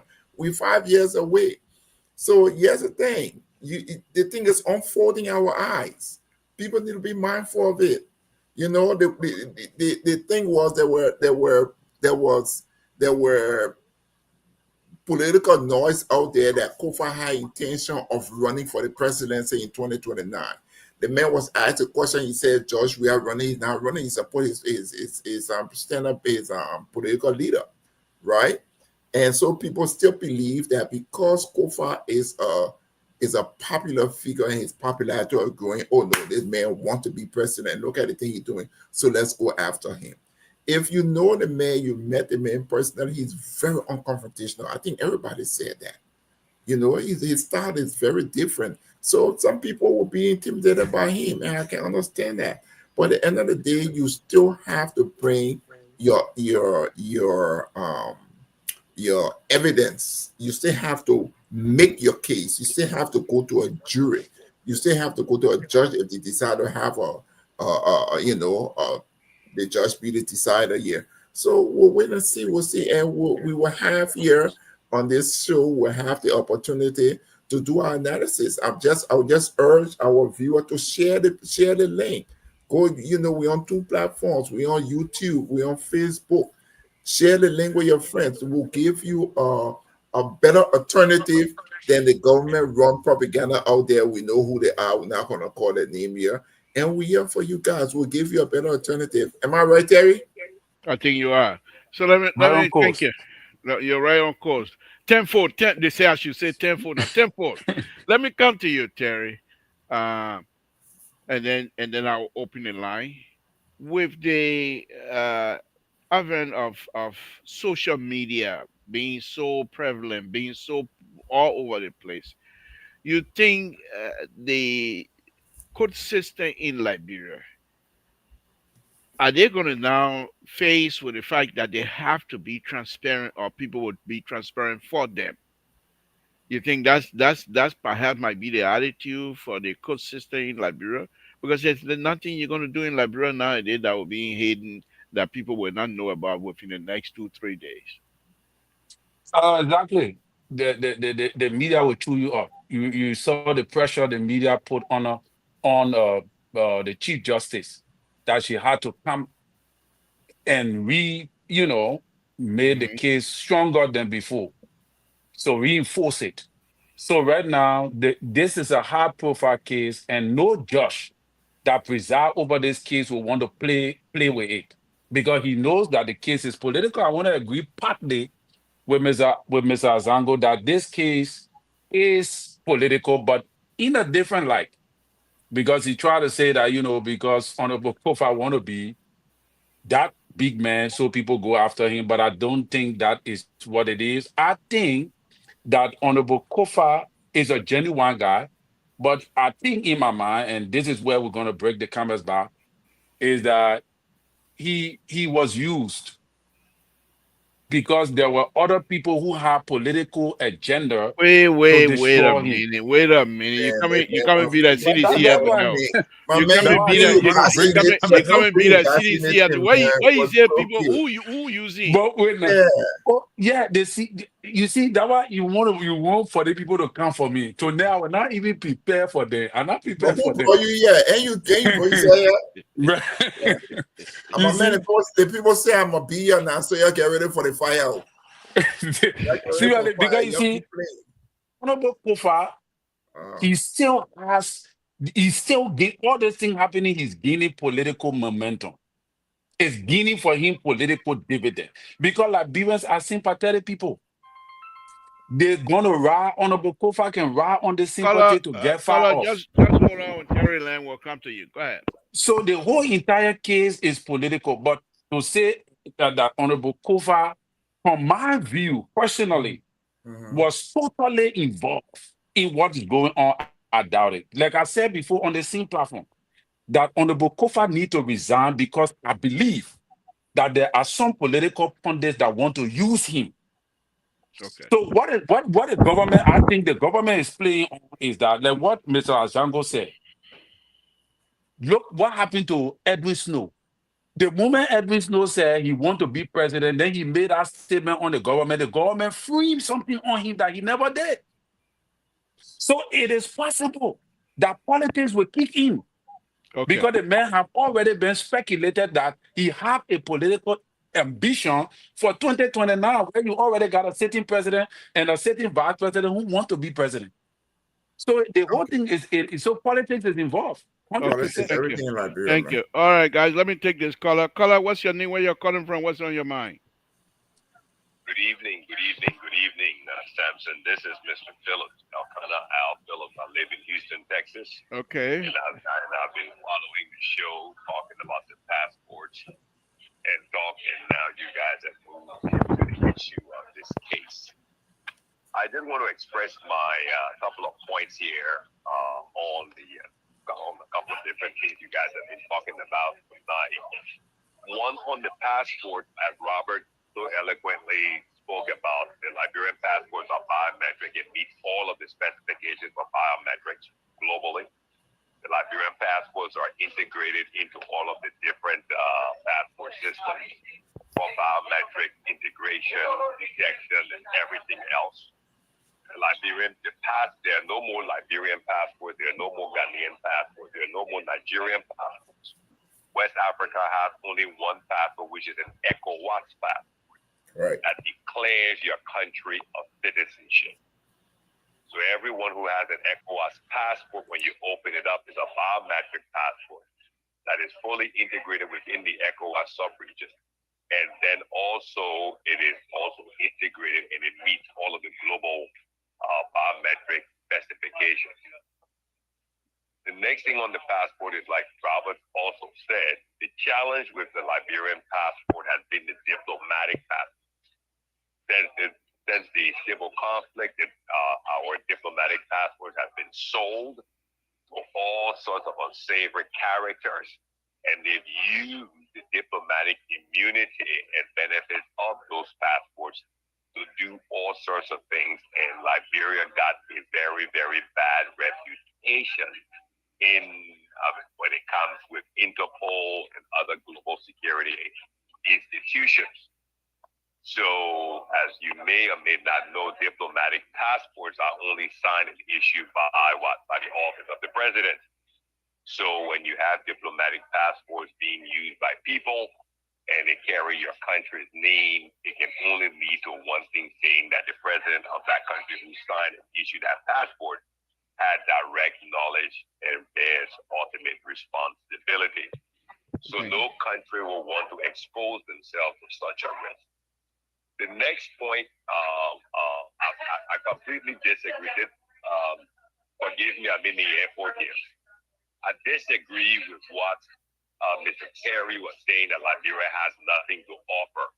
That is a very, very elementary view and understanding of what Liberia's role is within the ECOWAS region and within the global economic system. Liberia is not a poor country. Liberia faces the challenges of poor infrastructure to develop its natural resources to offer global companies the benefits of competition. Case in point, Mittal still has to invest over $2 billion. They just cut the ribbon for the pelletization plant in Yekepa. Mittal, as a private company, had to build their own power plant, almost 100 megawatts, to run that pelletizing plant to add value to the iron ore.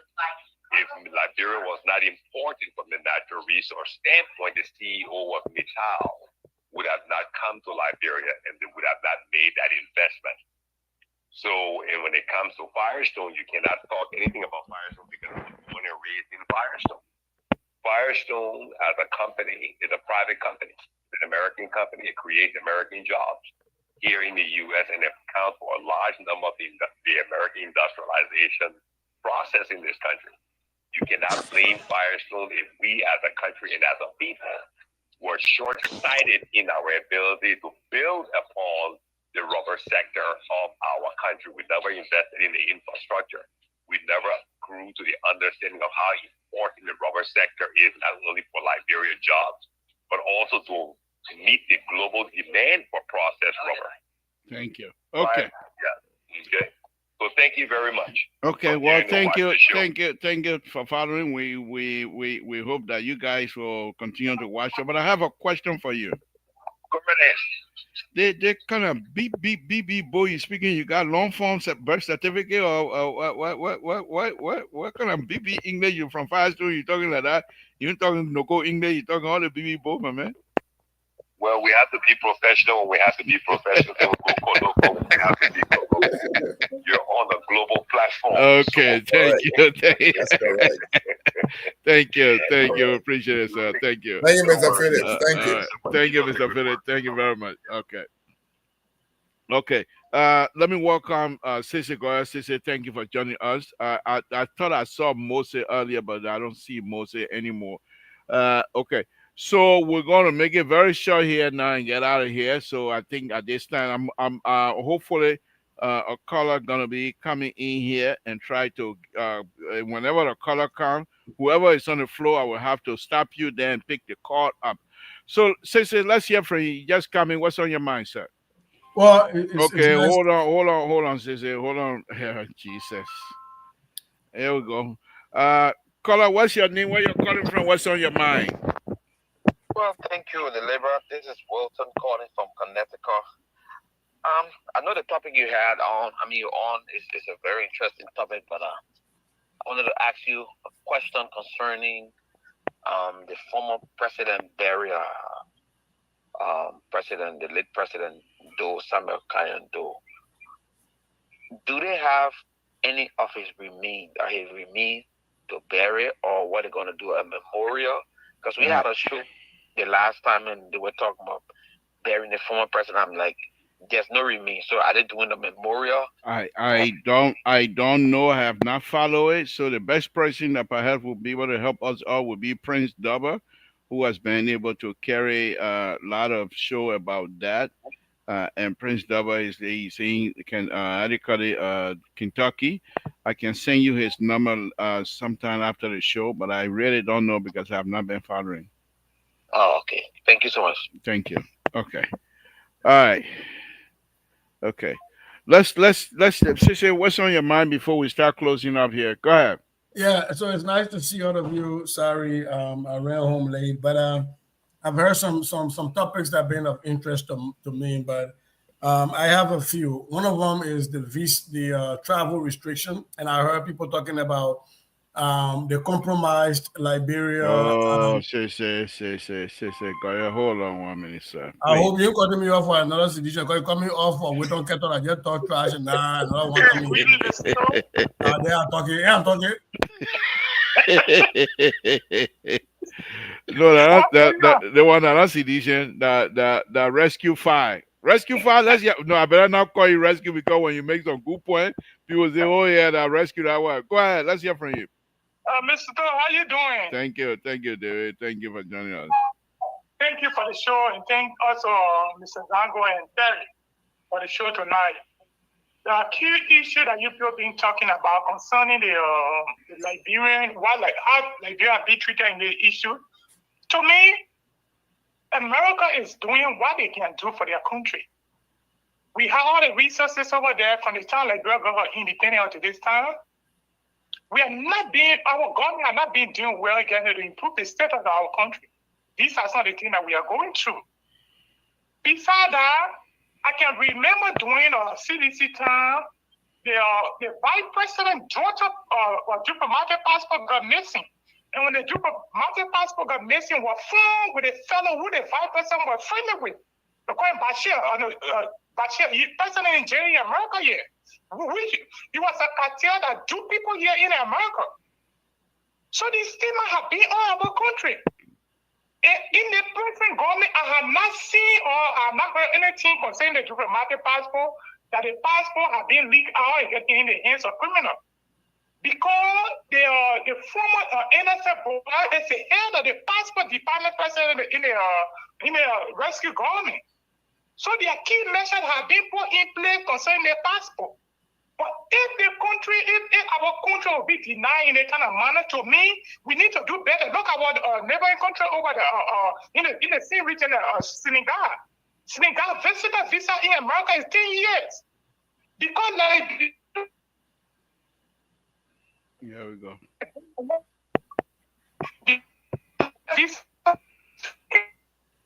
We can't hear you. We cannot hear you at all. Oh my God. Yeah. You're breaking up. So let's table it for tomorrow. If you can hear me. Okay. Thank you. If you can hear me. All right. Okay. I will take this thing out because we're closing. So no more phone call. Let's hear from Sissy. So we get out of here. So like I was saying, it's nice seeing all of you. But on the travel ban issue, I get it. It's a combination of a lot of stuff, right? People overstaying the data of people that overstayed their visa and the rigor and the security of passports. But I think when people only use that and now look at European countries, for example, Bulgaria and Romania that have been accused of document fraud and a lot of identity fraud verification, they're not on that list. And so when you start to look at the Trump administration, they will not be certified until the Something, let's hear the man. Something, let's hear the man. No, I know where you're going. They're coming to deport me again. That's the Trump administration that's doing it. You ask a question, and they know where I live, they can come find me. But what I'm saying is that when you look at how the Trump administration is laying this out, you go to South Africa and manufacture a white genocide. You take 59 people, that only 59 white people in South Africa, and you bring them to America. And you black people on the continent who have legitimate paperwork to come to the U.S. This is not about any one country's ability to have a secure system. It is a racist process. And let's call it for what it is. That is what it is. And so I keep asking my brothers and sisters who are in Trump for Africa if they're still winning. Africans for Trump, if they're still winning when this is happening. But the second part that I wanted to talk about was what happened in Minnesota with the shootings. Yeah, we express our sympathy to all of you guys anyway. I mean, we're sorry to hear that. The late former speaker was a personal friend. When I say personal, I mean very personal. The senator who Hoffman, his wife, a very dear friend, personal friend, been to my house a lot. But let's not be mistaken.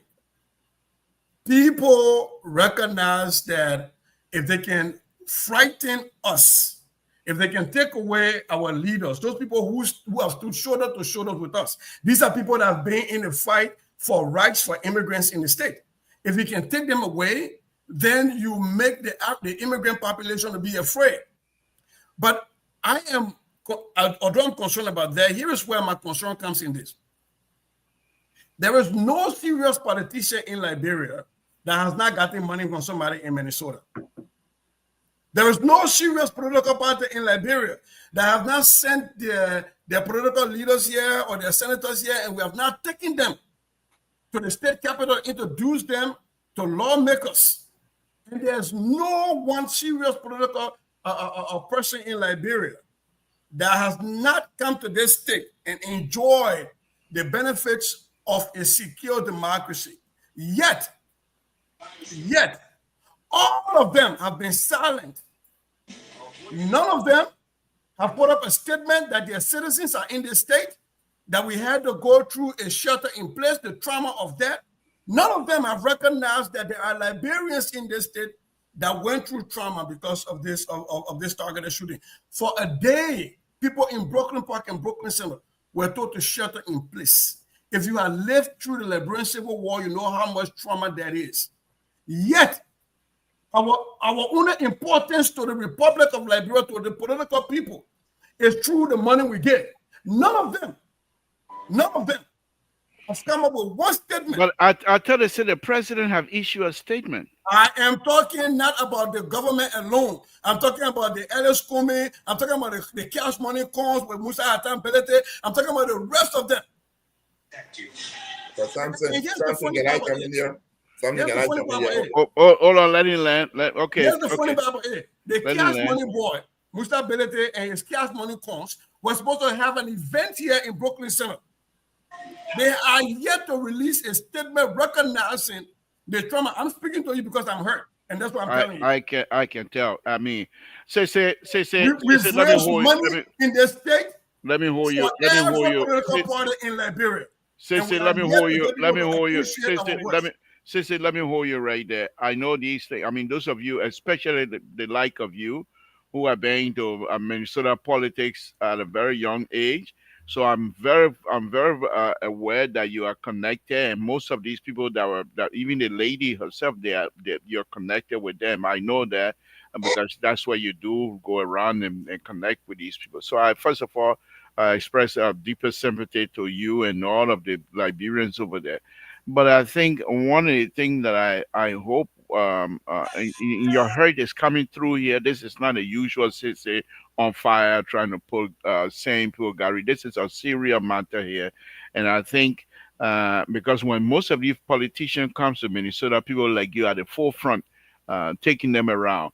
And the culture here is when something like this happens, you expect these people to at least make one or two statements to back you. Those of you that are Liberian continue to seek the interest of Liberia by going to these people to have these kinds of statements be published so that they will know that you also care in time of grief. But I think, again, these are people that we call leaders. So I'm not going to say I'm sorry on their behalf, but I will hope that you're not a young person. I mean, you're young, but in terms of politics, you are not a young person in that area, and you know how these people behave. So, but again, I have my sympathy, and I'm very, very sorry for these kinds of stuff, for you guys to be traumatized all over again in this beautiful land because of somebody political disagreement and things like that. It could have been you. It could have been. What if you are going to these are your friends? What if you're in the house that time? What happened? You know, they're not going to say, excuse me. So I do agree with you, but I think let us not. I don't know what to say, but just please accept our sympathies and let's discuss it another time. Robert, you want to come in quickly? Then I can bring in Mose, who will give us a closing. No, Mose hasn't said anything. Let's hear what Mose has to say. We're closing now, though. So Mose, go ahead, give us your closing. That is whatever on your mind, but make it brief so we can get out of here on time, please, guys. Don't give me no time. Don't stop sabotage with me. Mose, you got 15 seconds. Good evening, gentlemen. Good evening. But Thank you. I think I wanted to speak on another topic, but what Cece just brought to the floor is that important. And I had out of Rhode Island for over 30 years. And I can tell you, the state of Rhode Island has friends that are in Congress. As a matter of fact, a young man that newly elected and now serving as the congressman for the first district has he's a Liberian. He has a Liberian mother, and I know him personally, and I've been knowing those politicians in Rhode Island. Now, when Mr. Trump put the alert up to go to all Democratic cities to do his immigration work, I think it becomes a target. We can go back to the 90s of some of the things that happened, where us who were in the vanguard of the fights, and Minnesota has always stood with Liberian from Mr. Whetstone, who died in a plane crash. He was Yes, the first, Paul Western. Paul Whetstone. He was the first to sign on the bill of Jack Reed. When Jack Reed put that bill out in 1998, and he was a hero for us in Minnesota. So we know how, and we have a huge Liberian community in Minnesota. Okay, so for our leaders to come here and we give them those kind of publicity, take them to the capitals, and they receive citations from the speakers, from all of these people. And I hope that they're gonna get together and say something as Sissy is saying. But at some point in time, he rightfully said that all of these people have benefited from the likes of Liberians in these states, not only Minnesota and Rhode Island, but other states as well. So the whole issue of this government, we know we're small potato when it comes to the fight, but at least stand for something, do something, say something. Thank And I you. think I want to encourage you that the show tomorrow, we should probably discuss some of the things I that think are I happening think to I our think people. I think we're going to make it Minnesota because Now I'm in it's Minnesota. Let me just say this quick to you, Libra. There's a lady in Worcester who was coming from vacation in Texas. They arrested her. She's a citizen, and she's a Liberian. They had her detained for days. They ended up releasing her, and when she went there, guess what she did?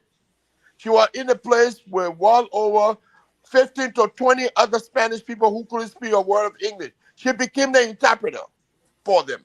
When they released her, when the judge released her and apologized to her, all those women were crying for her and said, what we would have done if you weren't here. Now she's in Worcester. They had a huge thing, the media, in right. Worcester, Massachusetts. So these things, when it happened to one person, it happened in Minnesota today, that means we're not recused from that. It could Right. happen anywhere else.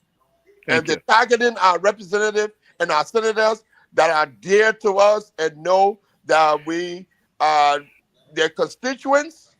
Then we need to start rising up and doing something. Thank you. I Thank think we need to. The tomorrow's show most likely will be this topic because what Sisse is saying here, of course, the anger is there, not because he wants something from them, but it's just this is not our culture. That's for sure. But if you people come here and they like us, Sisse will be in the front line, taking them from one place to another, trying to introduce them to good life. Not good life for themselves, but perhaps they can emulate what is happening here and be able to help their people back home.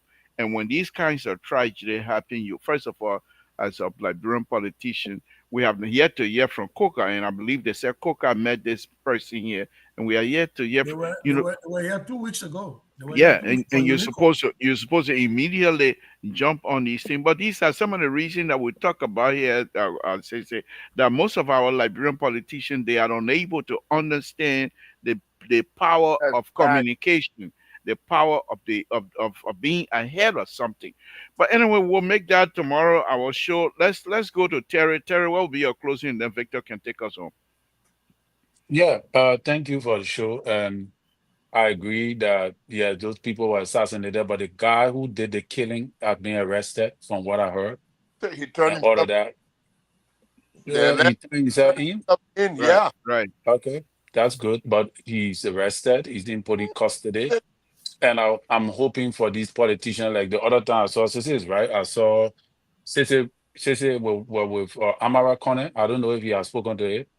And they were in Minnesota here. So most of the politicians come to Minnesota, but they don't care. They don't care about us here and all of that. But that is bad. But something I wanted to close on, since we're going to have that discussion tomorrow, we hope to go in depth, was that the statement that the caller made that, following this theory of Samuel Jackson book he wrote, I know rich country, but poor, what, something like that.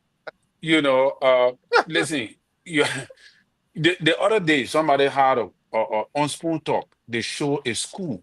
I don't know if you saw that school. From what's his name? The guy district. It's one of the Spoon Hero district. Yeah, Honorable, what is that name? Formula. They show it in his district. If you saw that school, you would cry for Liberia. I got a video. And that is a public school. Yes, Town. Mamba Town in Bon County. That's a public school under the Liberian government that is operational now in real time. So if you can see that and say that Liberia is great because you believe in Samuel Jackson book, continue with it. Thank you. I would think that we need to do better. We need to upgrade ourselves. We need to prepare for the worst. Because who knows what will be America's next president? What if they will follow Donald Trump or pattern of leadership? Will Liberia continue to depend on the West all her life? Then why do we go to the ballot box and elect leaders? What do these leaders come with? Do they come with their own vision? Do they come with a mindset to prepare Liberia for the future? I don't think so. And I don't want to believe that Liberia is a rich country. Thank you. Thank you, Terry. And I think I just want to say a little bit on this, and I'll go to Victor to take us home. Your point is correct, but I want you to also understand that things are changing in Liberia. We're not going backward. The president during the campaign he struck all of the good notes. That was very You're bringing joy. We are bad. Then he said we're not going backward. Terry, man. Let me I say know. something good now, Victor. Leave that one. Oh, don't go there. Don't go there, please, Debra. Terry, please. Because we're gonna answer you for that one. I'm saying we're not going backward. But here's the point that I'm making, Terry. The president, when he was running campaign, he struck all the good notes, and most people gravitated towards that because of what he was saying. Now, do we believe that all of these good things are happening? No, but we are getting there, and we will get there. Okay. So I just want you to take courage in that. Let me go to Victor. Robert W. The new kid on the block, right? Closer up. Take us home. Look, gentlemen. This is, by the way, those of you that don't know who he is, Victor Zanko. He's a brother, true brother, for me. So really, I'll call you back. Please. Looking like the co-hosts are being replaced finally. No. The co-host, as soon as he come back, nobody gonna replace that one. That mayor from the hotel, the co-host is done. He will go to Ultravirus. You see, Victor, welcome. You are the co-host. Thank you. Victor, all right. Here's the thing. That man was soon start alleging that you love my man. But you love my man. That's what I love my man. That guy will catch you because I know you love my man. Your name is Zango. I know that. So but the man, I love my man. But gentlemen, let me do my closing. In fact, hold on, Victor. I got plenty of Loma people on the show tonight. Bye bye, all the Loma people. Bye. No, here's the thing. We all heard about the tragedy in Minnesota. And it's an awful thing that happened. There's never a time when someone should be taking another person's life for their own political belief. I agree with you. But on the other side, I don't want to sound sensitive for what I'm going to say. Cesar, forgive me. But I'm the kind of person I like to shoot people between the eyes. Liberian politicians, for the most part, not everyone, the mentality is this. How many people from Minnesota can vote in the election in Liberia? How many people from Rhode Island actually go home and vote in the election in Liberia? That Bronsky this is where they come for the money. Yes. When you get the money, they care about you. So, I got an auntie, she's an older woman now who used to say, when you expect something and you don't get it, that is when you get disappointed. That's when you get hurt. When you don't expect something and somebody give you it, you become appreciative. People are throwing their support behind Liberian, local Liberian politicians who happen to be who happy to get a little passport to come here to do that little 1 2 1 2. That's all Liberian way now. Or they got a 1 or 2 Jew right here when you get them money to go share with the government to pay their rent in America or go back home. And people say, oh, the man or the woman will go and do things for in Liberia. People in America don't generally vote. There are numbers of people who live in the United States or go back to Liberia is very minute. So you don't have that effect. And that is why you don't see a lot of them responding the way they're responding. Right? So if people start to look at these things from the vantage point of what I'm saying, they will start to recalibrate what they do and how to go about doing it. So that's what I got to say up on that matter. As far as the topics tonight, I think the show was pretty good. Like I said, I'm the newest kid on the block. I look forward to seeing more people, but I think we should do more to get the word out. This is a new show. We plan to get a wider viewing audience, right, Samson? We plan to get a wider viewing audience. So let's do what we can. Let's let people click on our site. Let them put the word out. We are here. We are here to give an alternative, more intellectual, more sound-based, more evidence-based to our argument or our discussion compared to Spoon. Spoon is a political entity, has turned to a political entity. And there are some of us here that Spoon will not put on, and they know the reason why. You smarties, they know what I'm talking about. They will not put us there because they know the reason why. But that's okay. The people already kick me off of PIBC, so please don't spoil my other side where I want to go. My man.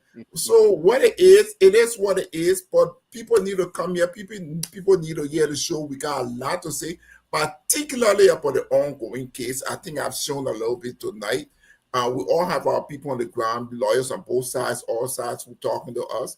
And we'll continue to put the information out there in the correct form, not in the slanted form that you hear from other networks. Eventually, people will gravitate to our what we're saying to now. One of the things I cannot finish for calling in. I'm sure other people will call in. And like I said, somebody asked you something, you asked about lawyers. I think there's another way we can do. We can go ahead and promote our brothers and sisters on the ground. In this case, we're talking about Councilor Jonathan Massacre tonight. And all you guys who engage people on the ground, Councilor Massacre is a very good lawyer. Let us go ahead and engage him, and tomorrow and so forth, we'll continue to give him other attorneys and people in the judiciary area that can help our people when they need help. So that's all I got to say tonight.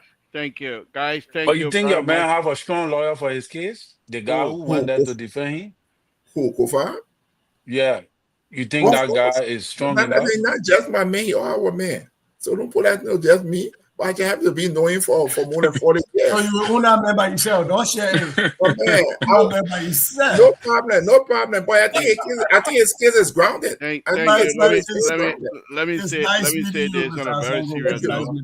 Let me say this on a very serious note, guys. Sissy, I know you for quite a while now. You're a brother to me and to all of us. First of all, I think this is it's very hurtful to you. I mean, I've seen you have a outburst here before, but it's not with this kinds of deep rooted conversation. I appreciate that. But at the same time, like I said, you're a young man, but when it comes to politics, whether here or back home, you're not young, and you know how our people behave. Please take solace in the fact that all of us are supporting you guys over there in Minnesota. We sympathize with you guys in Minnesota because we understand when it comes to Liberian issue, when Liberia have problems, you as young as you are, you're supposed to be in a nightclub, but you're at the forefront. You're supposed to be running here, running there, and there, but you're at the forefront for all of them. And now one day when people they're feeling everything going well, when everyone are eating out of or something, we're not come bringing you bowl. No, we eat first. They was say, "I do. Oh, I see you a long time." But before that, I was number 4 for things that you have done for us. So I do appreciate that. But I want you to take solace in this that all many Liberians, your friends, family members, are all in support of what you guys do. And we don't forget that, and we're not going to forget that. So thank you very much for all you do for our people. I would say Never good eat night to all of tabagi, huh? You talk about tabagi. You eating tabagi now too? where you going with it. They eating business here tonight. So, Mr. But So you think watching you the show. The cow It's just a passing. Well, I know the next thing I'm also coming with never. go business. the Good night to y'all. What is bulletproof it called? cow meat, we're going to forgive There we go. the Yeah, What bulletproof. is I it saw a cow now that died or shooting the agenda. there we go. AK-47 in that. Then the Franzamito cow. But man, you the spokesman for the cow, but you still.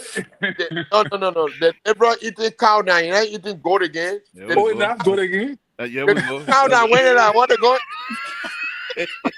Good night, my people. Y'all, good night. Well, next time I'll send you guys the link again tomorrow. Yeah. And let's have a conversation about this What's Minnesota too issue far? tomorrow. That a cow now. Yeah, that cow All right, later, inside. gentlemen. Okay, good night, folks. Good night. Okay, good night. Okay, again, folks, Samson told Liberian Public Radio. I want to thank all of you tonight that was listening and calling and making comment. We say thank you very much. Thank you very much. We appreciate you all. Let's do it again tomorrow. We will really have a conversation about Minnesota, and those of you that are in Minnesota, that I know all of you are affected about this, because specifically if they ask you to shelter in place, it's just like Montreal then, when things were hard, people were not moving anywhere. You stayed in the house, and I know it brought a lot of bad memory to many of you. But God is there. I'm glad that the person has been cut, and people are now coming out. I want to thank God for that. But let's meet tomorrow, same time, same place. Let's have a conversation. Samson Tour, CEO, thank you very much for tuning in and learning some stuff from me tonight. Yeah, I say so. Good night, folks. Let's do it tomorrow. Good night. Toute l'Italie, pour Dieu Seigneur, à ça. Voyez! Rachel de Kibo, je adé. On va venir Gogo, Nyaliba, Bagnon, Nyalia pour la plage. Avec Gogo, Nyali. Avec Gogo, Nyali, Stéphane Soko. On va venir, Nana, on va venir à Gogo, Nyaliba. Stéphane Soko, et pour la plage. Aïe, Gogo, Nyaliba. Amana vere kasawa Amana vere titi papa vere sa seri peke Ayo yuje bayo Ye sikre kama pa Sisi ye la play Oye la gogo nyali Ale bayo e koro bravo Hey gogo nyali Awo Taba sisi nyoro wa Ale na vere ni paka Taba sisi nyoro wa Ale na vere Why, I na you there for a bravo. I mean, Godo Nyali. No, so my dog to play. I'm hello. I say, what about that? What's up again? What about that? I'm my body. Yeah, man. I'm my body. I'm going to go with a bio. I'm going to make a very big papa. I can't do